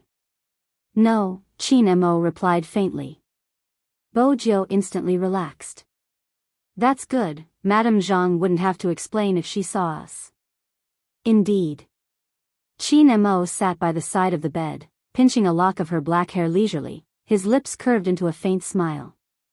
But I met my mom. You're tuning into the Romantic Tales YouTube channel. Don't forget to subscribe and join us on this journey to catch the most captivating stories.